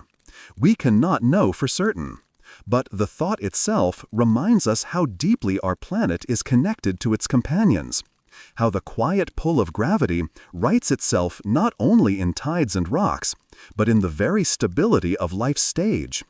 And with this thought, we pause, letting the image of Earth's long, slow wobble drift in our minds, steady yet never still. When we think of moons, we often imagine only their beauty in the sky. But moons also shape the inner workings of planets, not just through tides of water, but also through tides of rock. Gravity pulls not only on oceans, but on the solid body of Earth itself. It flexes the crust and mantle, generating heat, stirring motions deep within. If Earth once had two moons, even for a time, the additional pull might have left subtle marks in the planet's thermal and geological history. Now we pause and place this in scale. Earth's interior is layered, crust above, mantle beneath, and a molten outer core surrounding a solid inner one. Heat from the core drives slow convection in the mantle, moving continents, raising mountains, and opening oceans. This motion is influenced by forces within Earth, but also by the steady tug of the Moon. With two moons, those forces may have been more intricate. Even if their effect was slight, over millions of years, small differences can grow into larger consequences. The mechanism is simple in thought. Gravity stretches Earth as the Moon's orbit. This stretching is called tidal stress. In oceans, it shows as tides of water. In rock, it shows as tides of stone. The crust flexes, creating fractures and weak points. Heat builds as material rubs and shifts. On other worlds, like Jupiter's moon Io, tidal stress creates constant volcanic activity, turning the moon into a restless, glowing sphere. Earth is not pulled so strongly, but the principle is the same. With two moons, the rhythms of stress might have overlapped, sometimes amplifying one another, sometimes canceling, leaving patterns of heating and cracking more complex than a single companion would create. Yet, here we pause with humility. Geological processes are layered and difficult to separate. The influence of two moons, if it ever existed, would be entangled with the immense forces of plate tectonics, mantle convection, and radioactive decay. We cannot point to a mountain and say, this was lifted by a vanished moon. We can only ask whether long-term irregularities, unusual pulses of volcanic activity, patterns of uplift, or faint isotopic differences in rocks might carry indirect hints. The language of traces here is hidden in ancient stone. Volcanic deposits, metamorphic layers, and mineral structures all hold timelines of heating and cooling. Some show rhythmic patterns that align with known cycles of Earth's orbit and tilt. If two moons once shaped tidal stresses, perhaps there are irregularities that cannot be explained otherwise. So far, no clear signal has been isolated, but the record is vast and much remains buried or destroyed. The absence of evidence is not final silence. Let us now drift into a thought experiment. First, imagine Earth with two moons, their combined gravity flexing the crust in overlapping rhythms. Volcanic activity flares in cycles more complex than today, leaving layers of ash and lava across ancient landscapes. Second, over time, one moon vanishes. The rhythm of stress simplifies, but the earlier layers remain, preserved in stone until they are buried or eroded. Third, millions of years later, we uncover fragments, ash beds, cooled lava, magnetic minerals, that seem slightly irregular. We wonder whether these reflect only Earth's own cycles or also the brief hand of a lost companion. Before we move further, let us pause with limits. Geological evidence is difficult to interpret across such immense spans. Earth erases much of its own past. Volcanic rocks are recycled, seafloors are subducted, mountains are worn down. What remains is fragmentary, requiring careful reading.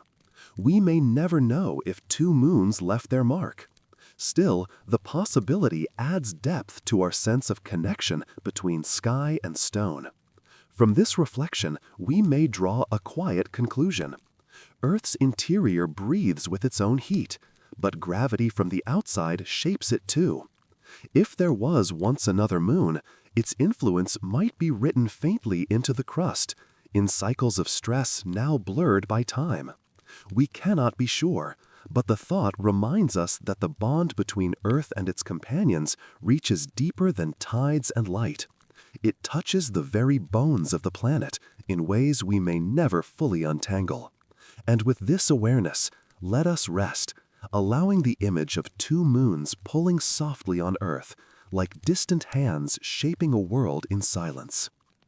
What if a second moon, instead of merging or drifting away, was slowly undone by time itself? Moons are not permanent. They are bodies under constant stress, pulled by gravity, reshaped by collisions, eroded by countless smaller impacts. If Earth once had two, Perhaps one did not survive whole, but dissolved gradually, leaving behind not a companion in the sky, but fragments scattered through space. Now we pause and place this into context. Around other planets, we see evidence of such fates.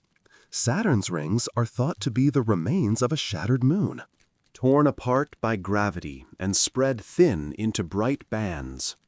Mars's moon Phobos is slowly breaking down, its surface fractured, its orbit decaying until one day it may fall apart. Even Earth's own sky once held more debris than now, fragments from collisions that either merged into larger bodies or slipped away into the solar system. These examples remind us that moons are not eternal. They are vulnerable to disruption, especially if they are small. The mechanism of dissolution is quiet but relentless. Gravity exerts a stretching force called tidal stress. If a moon orbits too close, these stresses can exceed the moon's own strength, pulling it apart piece by piece.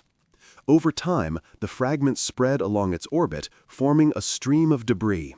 Some fragments fall back to Earth, burning as meteors. Others may join together or disperse into the vastness. What begins as a solid companion ends as scattered dust. Now we pause with the limits of our vision. If Earth once had a small second moon that fell apart, most of its fragments would long since have been lost. Meteorites falling to Earth are constantly mixed from many sources, and distinguishing pieces of a vanished companion would be almost impossible. The absence of identifiable fragments does not mean it never existed. It only shows how complete the erasing power of time and space can be. The language of traces here is faint. Perhaps in statistical patterns of impacts, in unusual chemical signatures within some ancient rocks, or in subtle irregularities of craters on Earth and the Moon, there could be echoes of a lost body. But those traces, if they remain, are blurred, folded into other histories. The signal is softer than the noise.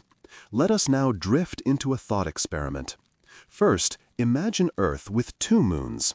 The smaller orbiting closer, its body stressed by gravity each cycle. Cracks spread across its surface, impacts weaken it further. Second, the moon begins to crumble, releasing fragments. Some form a faint ring around Earth, scattering light in thin arcs across the night sky. Third, over millions of years, the fragments disperse. Some fall to Earth as showers of meteors, some merge into dust, some slip free into solar orbit.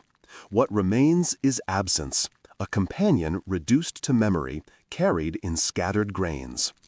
Before we move further, let us pause with humility. We cannot know whether such a moon ever existed, or whether it left marks too faint for us to read. The idea remains a possibility, consistent with what we see elsewhere in the solar system, but not confirmed by direct evidence here. We are left with patterns of what could be, not with proof of what was. From this reflection, we may draw a quiet conclusion. The fate of a second moon, if there was one, may not have been a dramatic collision or a grand escape. It may have been dissolution, a long fading until nothing remained but fragments.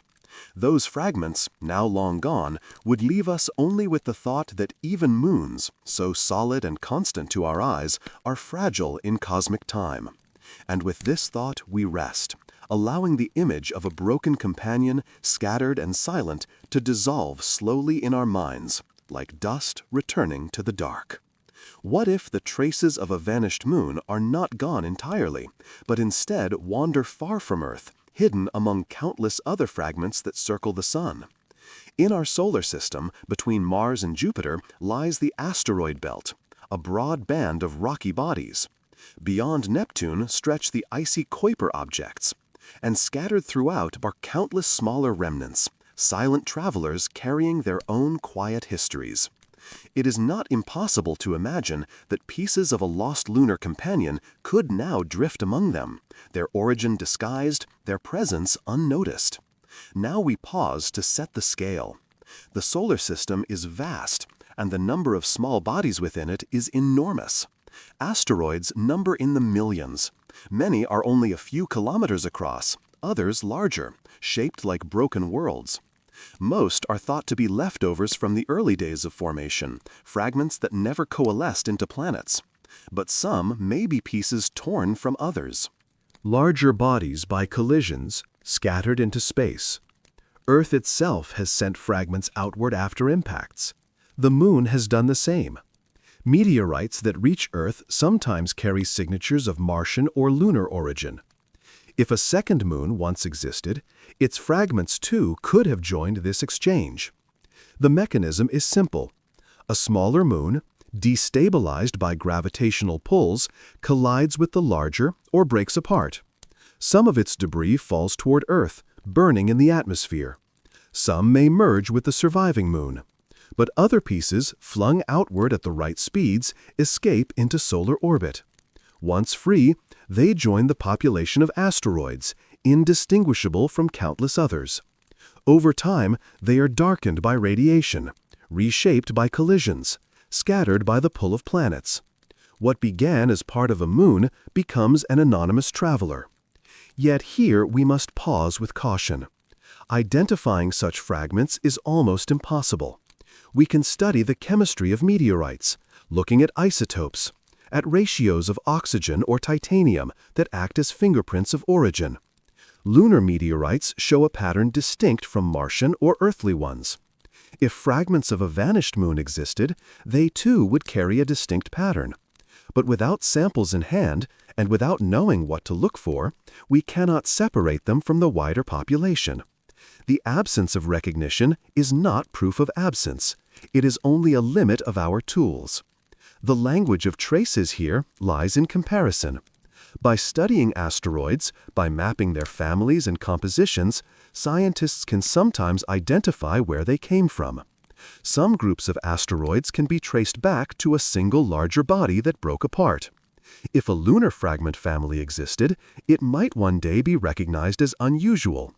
Perhaps among meteorites already collected, there are stones that do not fit cleanly into known categories, holding a different story. For now, we cannot be certain. Let us try a gentle thought experiment. First, imagine a smaller moon breaking apart, its fragments scattering. Some crash into Earth, some into the surviving moon, while others slip outward. Second, millions of years pass, and those fragments drift across the solar system, some joining the asteroid belt, others crossing paths with planets. Third, much later, one fragment falls back to Earth. A geologist picks it up, studies its chemistry, and finds something strange. Familiar, yet not quite lunar, not quite Martian, not quite anything known. It hints at a body we no longer see. Before moving further, we pause again. This remains speculation. No such fragment has yet been identified. The possibility remains open, but fragile. Our evidence is limited, our ability to trace origins incomplete. Yet the thought itself deepens the mystery. If the sky once held two moons, perhaps their story is not entirely erased. It may be scattered, carried across space, waiting to be recognized in stone. From this reflection, we may draw a quiet conclusion. The solar system is full of fragments, each a remnant of something larger. Among them could be pieces of worlds long vanished, companions forgotten. If Earth once had a second moon, its memory may still wander in silence. Circling the sun as an unnamed asteroid, its history unread but not entirely gone. And so we let the thought rest, holding gently the image of hidden fragments, drifting through space like lost pages of a book, their story waiting for someone patient enough. Much later, their behaviors guided by cycles of light and dark, by tides and seasons. The moon, even as a single companion, became part of life's clock. If there was once another, its presence would have added new rhythms to this clock, layers of influence shaping how life responded to its environment. The mechanism is not difficult to picture. Many creatures today follow lunar cycles. Corals release their eggs during full moons. Some fish migrate in response to moonlight. Even insects and birds take cues from the sky. These are called lunar rhythms, patterns of behavior tied to the phases of the moon. With two moons, the rhythms would not have been simple. At times, both moons might shine together, making nights brighter. At other times, one might be hidden, leaving the light uneven. The result would be a shifting pattern, not a single beat, but a layered one. Life might have followed those patterns, building habits around the double rhythm. Yet, here we must pause with humility. The record of such rhythms in the deep past is faint. Fossils do not record behavior directly. They preserve shells and bones, not migrations or spawning times. We can study growth lines in corals, patterns in sediments, and isotopes in shells to see traces of cycles. But these traces are complex, influenced by many factors: climate, chemistry, currents. Distinguishing the hand of a second moon from all these is beyond our reach. The absence of clear evidence is not proof of absence.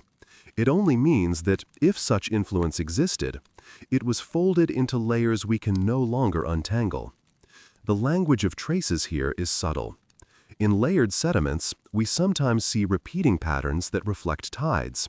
In corals, we see growth bands linked to lunar cycles.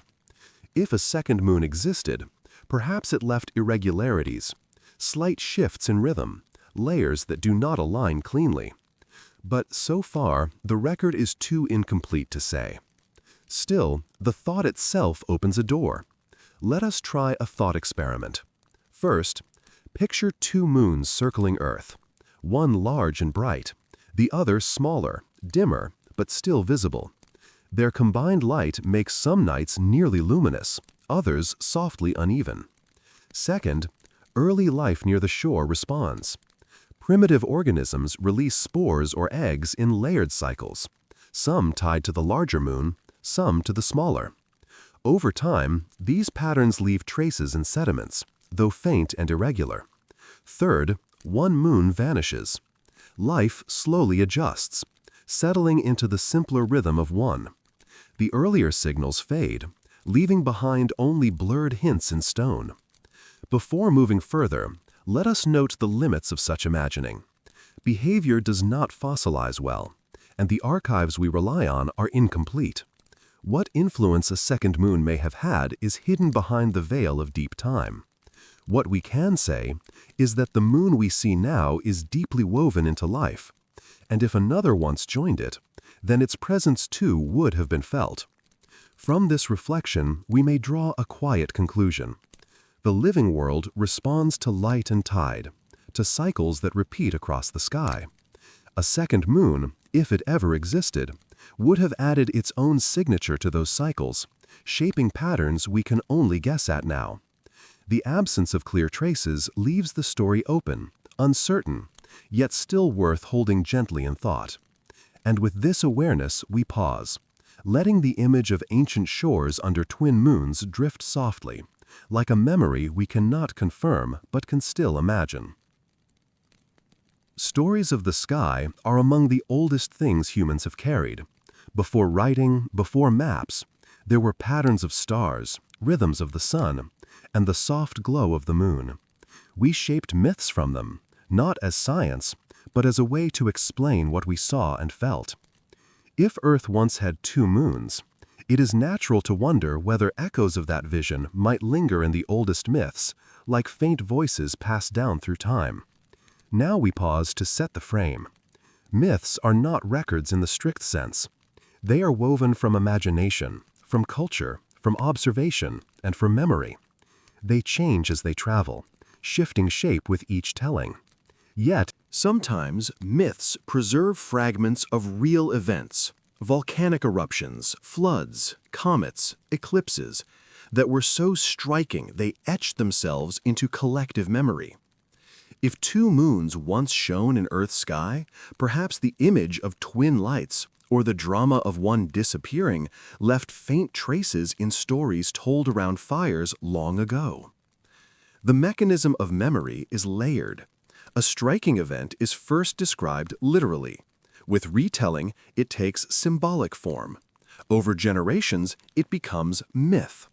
A second moon, if seen, may have been described as a sibling, a rival, a shadow, or a companion. Later, when it vanished, the loss may have been transformed into tales of broken families in the heavens or battles among the stars. Not proof, but possibility, folded into the long evolution of story. Yet here we must pause with care. Myths cannot be treated as direct evidence. They are too fluid, too adaptable. One culture's two moons may symbolize duality, balance, or conflict without referring to anything seen in the sky.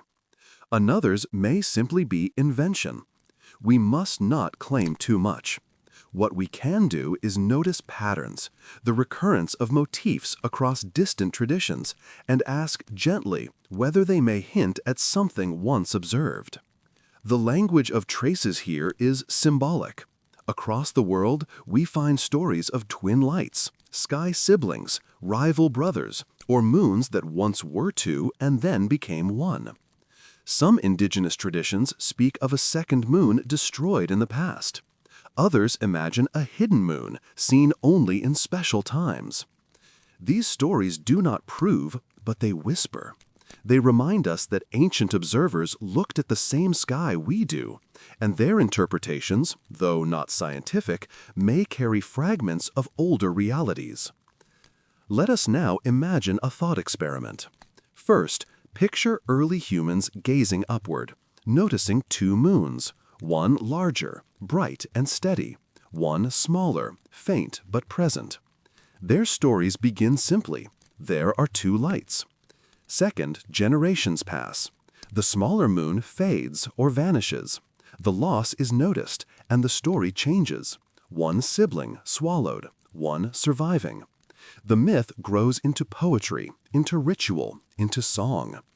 Third, much later, we inherit only fragments, tales of twin lights, of battles in the heavens, of companions lost. We cannot test them as evidence, but we can see them as a quiet possibility, the echo of a sky no longer visible. Before moving further, let us pause with humility.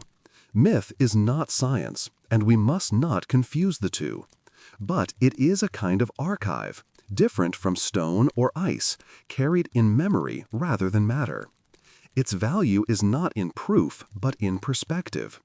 It reminds us that humans have always looked up, always wondered, always told stories of what might be. From this reflection, we may draw a quiet conclusion. If Earth once had two moons, their memory may not be written only in rocks or tides, but also in stories, softened by time. We cannot know for certain, but myths, like fossils of thought, suggest that the human mind is itself an archive, one that keeps echoes, even as details blur.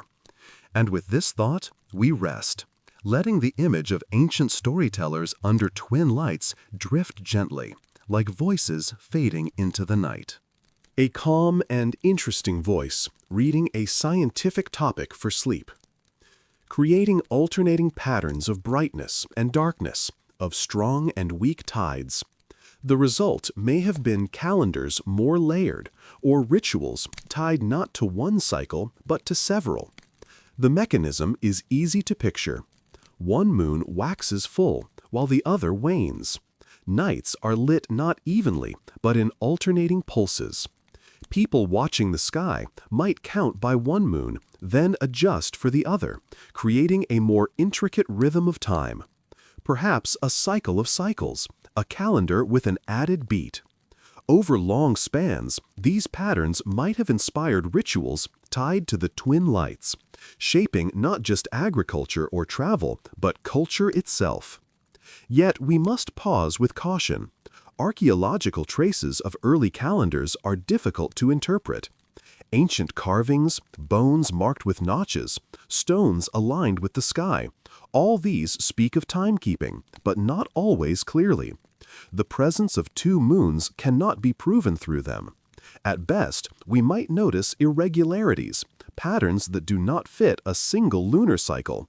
But such irregularities could come from other sources, from seasonal observations, or from symbolic choices. The absence of certainty does not mean absence of possibility. It only reminds us of the limits of reading the past. The language of traces here is subtle. Archaeologists study bones marked with repeating lines, thought to represent lunar counts.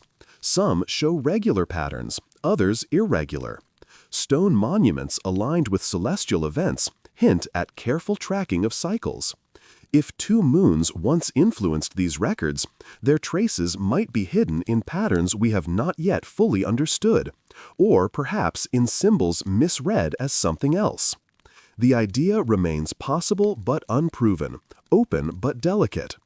Let us drift now into a thought experiment. First, imagine early humans gazing upward, two moons cycling at different paces, one full, the other half-lit, then reversing, their phases weaving together. Second, people carve notches into bone, trying to capture both rhythms. Their calendar is not one column of marks, but two, side by side, a layered record of light. Third, the smaller moon vanishes. Generations pass, and the double cycle is forgotten. What remains are confusing marks, irregular sequences, that later observers find puzzling, perhaps dismissing them as errors, not recognizing the memory of two moons. Before moving further, we pause with humility. Culture is fluid, and symbols are open to many meanings. What we see in artifacts may reflect imagination as much as observation. Still, the idea of two moons leaving faint marks in the very way humans measured time is compelling. It links the sky to daily life, showing how cosmic companions may have shaped even the structure of thought. From this reflection, we may draw a gentle conclusion. The moon we know today has given us the month, the rhythm of light and tide, the background of rituals and calendars. If another once joined it, perhaps our earliest timekeeping carried that influence, even if only for a while. The traces may be blurred, buried, or misread, but the possibility lingers. And so we pause, letting the image of twin moons shaping ancient calendars drift softly, like two pendulums swinging together, their rhythm half remembered, half imagined. What if the idea of a second moon is not only a question of geology or myth, but also of how we test possibilities in the language of science? We live in a time when computers can hold entire worlds inside them, when models allow us to replay histories we cannot see. If Earth once had two moons, even briefly, such models may give us glimpses of how it could have worked and how the traces might still be hidden around us. Now we pause to place this into context. Simulations are not exact replicas of reality. They are tools, simplified versions of the universe, built from equations and assumptions. When scientists model two moons around Earth, they use known laws, gravity, motion, energy, but they must choose starting points, sizes, orbits, distances. The results depend on those choices. What emerges is not proof, but possibility, a clever version of a future. Range of outcomes that show us what might have happened. The mechanism of such modeling is like playing with patterns in sand. We cannot rebuild the ocean, but we can trace ripples in a tray and see how waves might behave. In the same way, models let us watch how two moons could dance around Earth, sometimes surviving for thousands of years, sometimes colliding or drifting away. From these patterns we learn about stability and fragility, about how delicate the balance of orbital motion can be. Yet here we pause with humility. Models have limits. They cannot capture every detail of early Earth, every fragment of rock, every fluctuation of heat. They smooth over complexities, and in doing so, they may miss rare events that could still matter. The absence of survival in most simulations does not mean it never happened. It only tells us that if two moons once existed, their partnership was fragile and their end almost certain. The language of traces here is statistical. When thousands of model runs show that one moon is lost in most cases, we gain a sense of likelihood. When a few runs allow two moons to survive for long spans, we are reminded that unlikely is not impossible. Science often works in this balance, between the common and the rare, between what usually happens and what sometimes can. Now let us drift into a thought experiment. First, imagine a simulation running quietly on a computer, showing Earth billions of years ago. Two moons circle, their paths weaving, their poles tugging at each other. Second, the smaller begins to drift inward, its orbit growing less stable. Over millions of years, it approaches, until it brushes the larger, leaving a thickened crust on one side. Third, in another run of the same model, the smaller instead drifts outward, slipping free, becoming a wandering asteroid lost among countless others. Neither path is certain, but both are possible. Before moving further, let us pause again. These models are not the sky itself. They are sketches, helpful but incomplete. We cannot rely on them alone, but when combined with geology, with myths, with astronomy, they form part of a larger mosaic. Each piece on its own is insufficient. Together, they suggest possibilities, without closing the door on alternatives. From this reflection, we may draw a gentle conclusion. Science cannot confirm a second moon, but it can show us how such a moon might have behaved, and why we may not see it today. The models are not proof, but they are guides, helping us imagine histories we cannot witness. And so we rest with the thought that, even in the silence of absence, there is value in asking, in testing, in imagining. Perhaps the second moon is gone, perhaps it never was. But in the space between certainty and possibility, our understanding of the cosmos slowly grows. And with that, we let the image of quiet simulations fade, leaving only the night sky above, steady and mysterious. What if the traces of a second moon are not to be found in rocks or myths, but in the quiet patterns of the sky itself? The movements of Earth, the length of our day, the slow drift of the moon away from us, all are shaped by gravitational exchanges. If another moon once circled Earth, even briefly, perhaps its influence is hidden in the long record of orbital shifts, written not in stone, but in the steady mechanics of celestial motion. Now we pause to set the frame. Today, the moon drifts away from Earth at a rate of about 4 centimeters per year. This retreat is caused by tides. The oceans rise and fall, energy is transferred, and Earth's rotation slows as the moon slowly recedes. Over billions of years, this process has lengthened our days. Fossil corals tell us that hundreds of millions of years ago, days were shorter, perhaps only 21 hours long. The moon has been keeping a kind of diary in this way, not in words, but in its distance and our length of day. If a second moon once existed, its pull would also have been part of this diary, even if the marks are now blurred. The mechanism is not difficult to imagine. A year. How strong tides were, how the moon's pull changed with time. If there was a second moon, its influence may have been faint, but not entirely erased. The mechanism is simple in principle. 2 moons would create overlapping cycles of tides. The record of those tides might be captured in layered sediments, forming alternating bands of thickness or composition. Over millions of years, those patterns might fossilize, preserving an irregular rhythm. Later, when one moon was lost, the cycle would simplify, leaving a contrast, an earlier complexity followed by a steadier pattern. Today, scientists searching these records sometimes encounter irregularities that resist easy explanation. Not proof, but perhaps whispers. Yet here we pause with humility. Geological signals are ambiguous. An unusual rhythm in sediments may come from shifting climate, from ocean currents, from earthquakes, or from local changes in environment. To claim a second moon from such traces would be too bold. At best, we can note that some anomalies exist, and that one possible, though uncertain, explanation is a more complex tidal regime in the deep past. The language of traces here is subtle and statistical. Fossil corals show growth bands that count days and years. Ancient sediments record tidal cycles in their layering.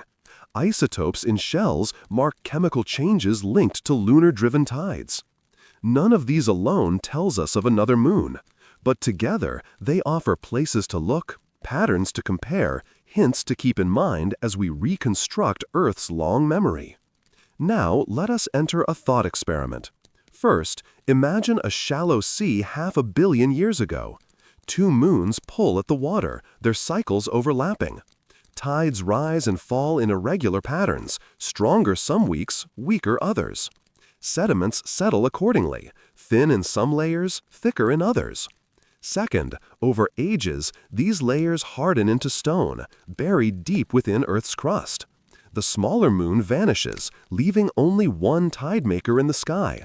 Third, millions of years later, geologists split the stone, counting the bands, tracing rhythms. They find irregularities, layered like a complex music, then abruptly simplified. They puzzle, unable to say for sure what the cause was, but aware that something unusual shaped the sea long ago. Before moving further, let us pause again. These thought experiments remind us of possibility, not proof. Earth's archives are immense, but they are also damaged, incomplete. What once may have been a clear signal has been folded, eroded, blurred. Still, the possibility of hidden rhythms remains. From this reflection, we may draw a quiet conclusion. If a second moon once circled Earth, its traces may be buried in the planet's archives, waiting to be read in the rhythms of stone, shell, and sediment. They may never be clear enough to prove, but they offer us a gentle reminder that Earth and sky are deeply connected, and that even companions now gone may still have left their whispers in the layers of time. And so we let the image of ancient archives rest, like pages closed but not destroyed, holding stories we may never fully unlock, yet still carrying meaning in their silence. What if the traces of a vanished moon are not only written in stone and sea, but also in the quiet chemistry of matter itself? Atoms, in their arrangements and their proportions, carry memories of the environments they once moved through. Just as a recipe can reveal what ingredients were available in a kitchen long ago, so too can isotopes reveal conditions in Earth's past. If Earth once had a second moon, perhaps its presence or its loss is recorded in these subtle chemical fingerprints scattered across rocks, dust, and meteorites. Now we pause to set the frame. Isotopes are simply versions of the same element, like siblings in a family. They share most properties, but they differ slightly in weight. Those small differences can shift how they behave in natural processes. Oxygen, for example, comes in lighter and heavier forms.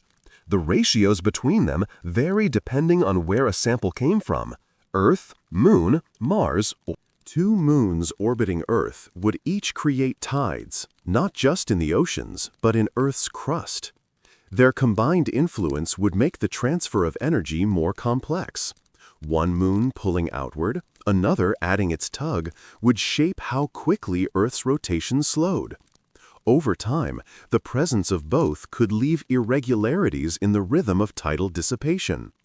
These irregularities might still be faintly detectable in geological archives, in the ancient clocks kept by growth bands of corals, shells, or layered sediments. Yet here we must pause with humility. The data are incomplete, and the signals are subtle.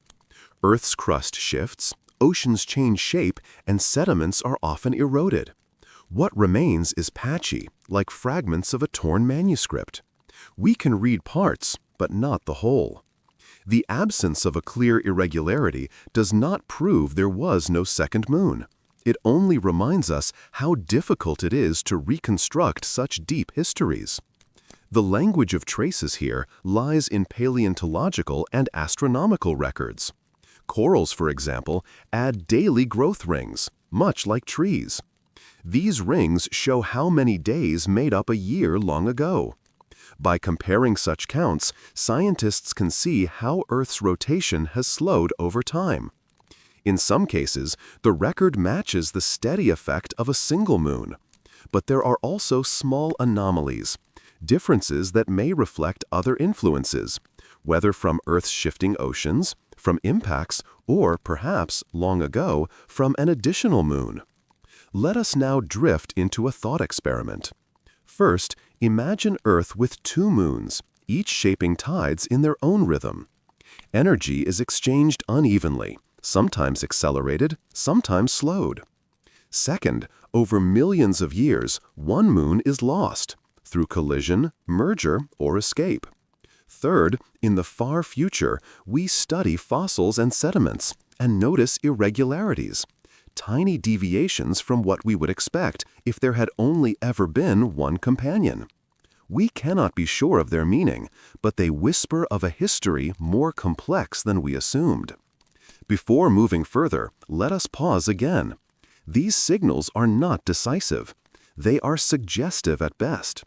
Other explanations may account for the same irregularities, changes in sea level, continental drift, even measurement uncertainty.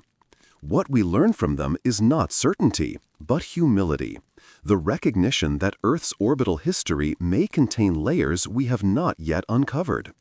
From this reflection, we may draw a quiet conclusion. The motion of the moon, its distance, and its retreat tells a long and steady story.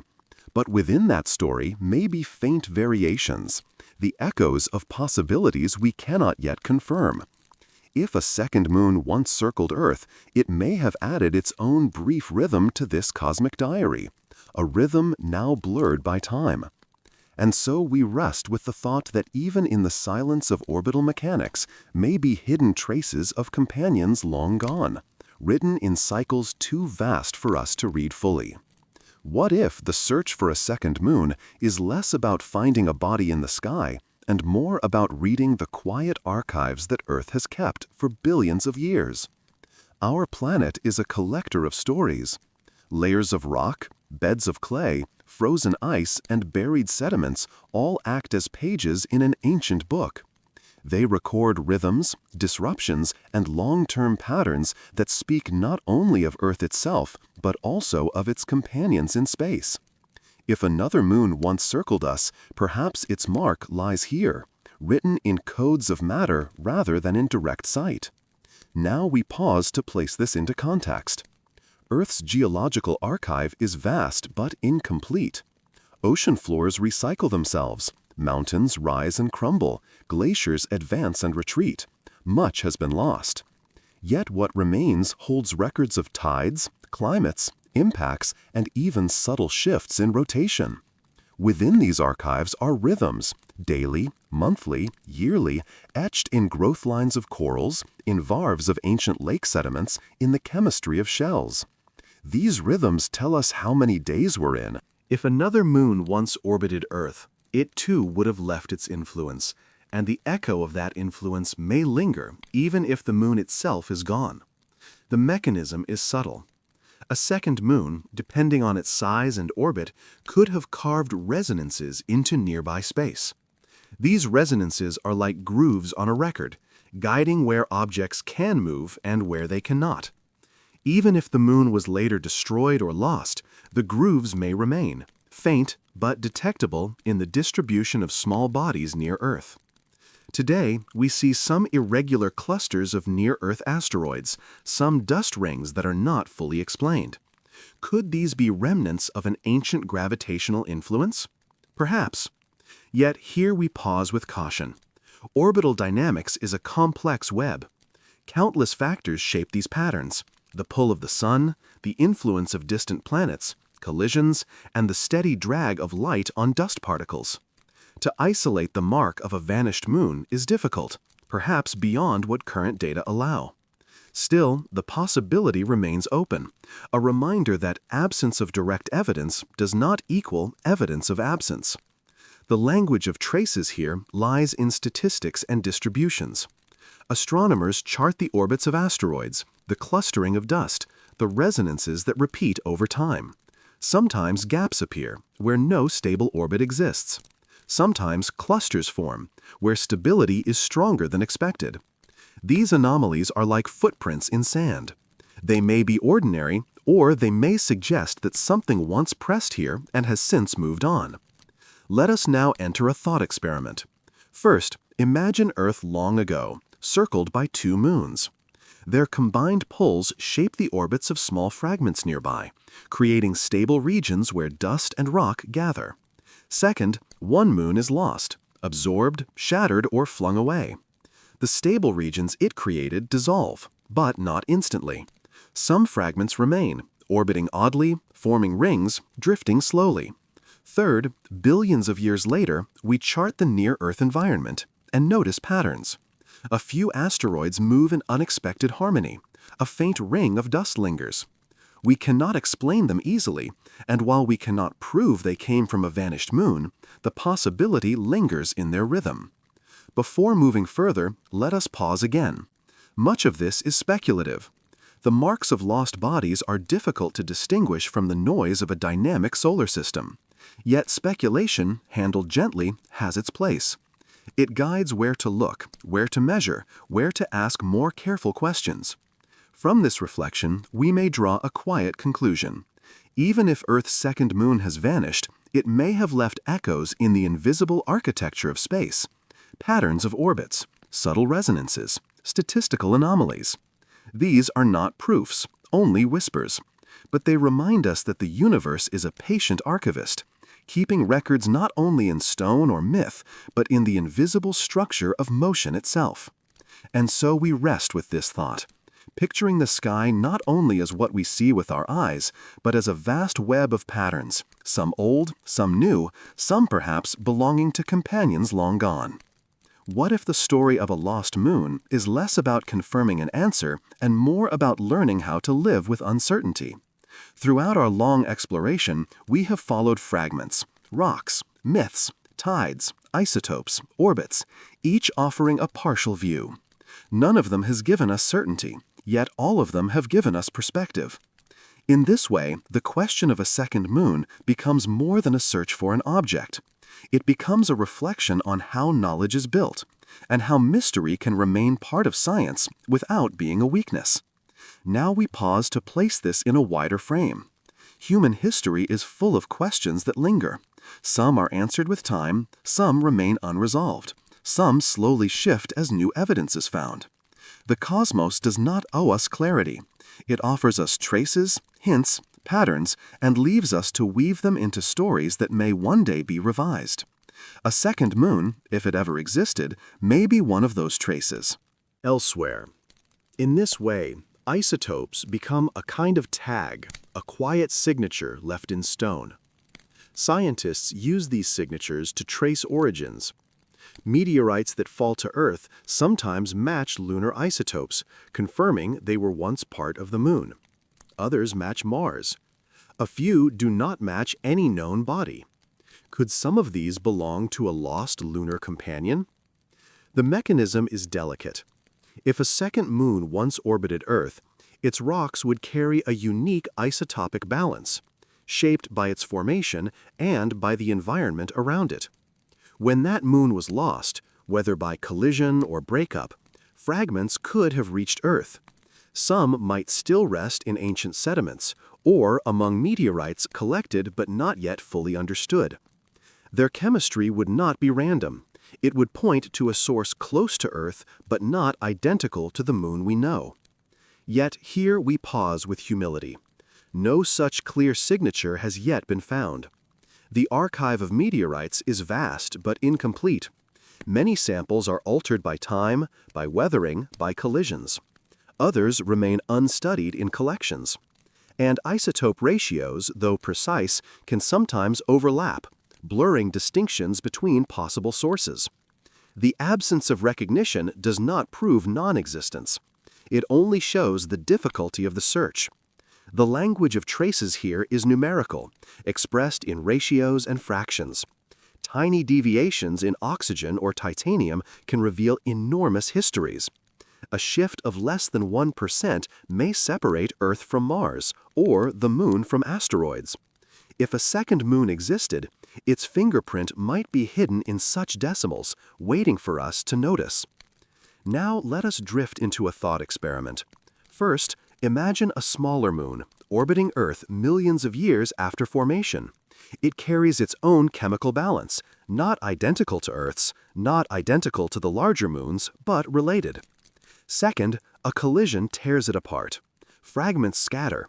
Some fall to Earth, some merge with the larger moon, some escape into the solar system. Third, much later, one of these fragments is found by us. Its isotopes confuse the pattern. It looks close to lunar, but not quite. It does not match Earth, nor Mars, nor any known group. It sits as an outlier in data tables, unexplained. A mystery, perhaps a whisper of a body long gone.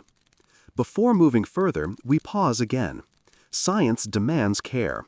Outliers may be errors, or artifacts of measurement, or products of unknown processes. They are not proofs of a missing moon.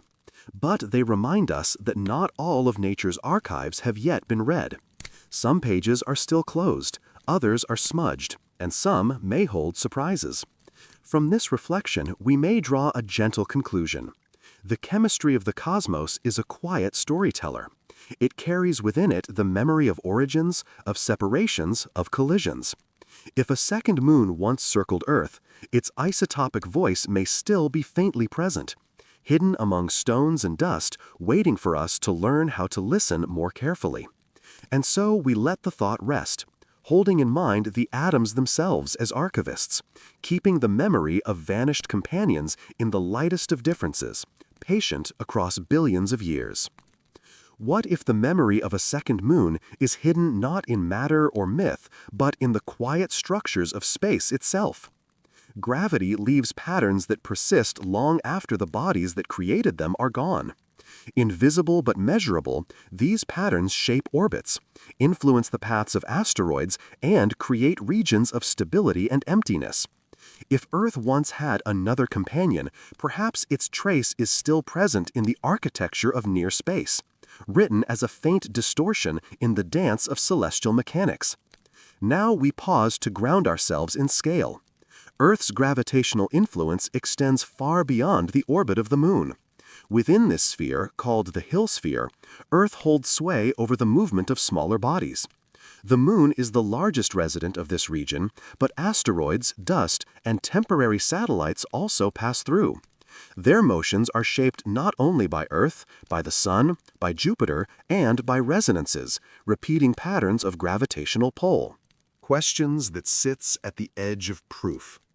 The mechanism of our search is not a single tool, but a collection. Geology provides archives. Astronomy offers models. Chemistry brings signatures. Mythology preserves echoes of imagination. Together, these create a mosaic, not a photograph. The mosaic is incomplete, yet it allows us to see shapes, outlines, possibilities. To demand certainty may be to ask too much. To rest with probability is to honor the scale of time we are dealing with. Yet here we pause with humility. We do not know, and may never know, whether Earth once had two moons. Our data is limited, our instruments are finite, our archives are partial. The absence of decisive proof does not mean absence of event. It means the universe has chosen to keep some pages sealed. The language of traces in this final reflection is not geological or chemical, but human. The trace lies in our curiosity, in the way the question itself has pulled us into thought. Just as the moon pulls on Earth's tides, this mystery pulls on our imagination, guiding us to consider scales larger than our lives, processes slower than our history, stories longer than our species. Let us now enter a gentle thought experiment. First, imagine that the second moon did exist, and that it left behind only whispers in rocks and rhythms. We live our lives never proving it, but knowing the possibility shapes how we see the night sky. Second, imagine that it never existed, that the traces we interpret are from other causes.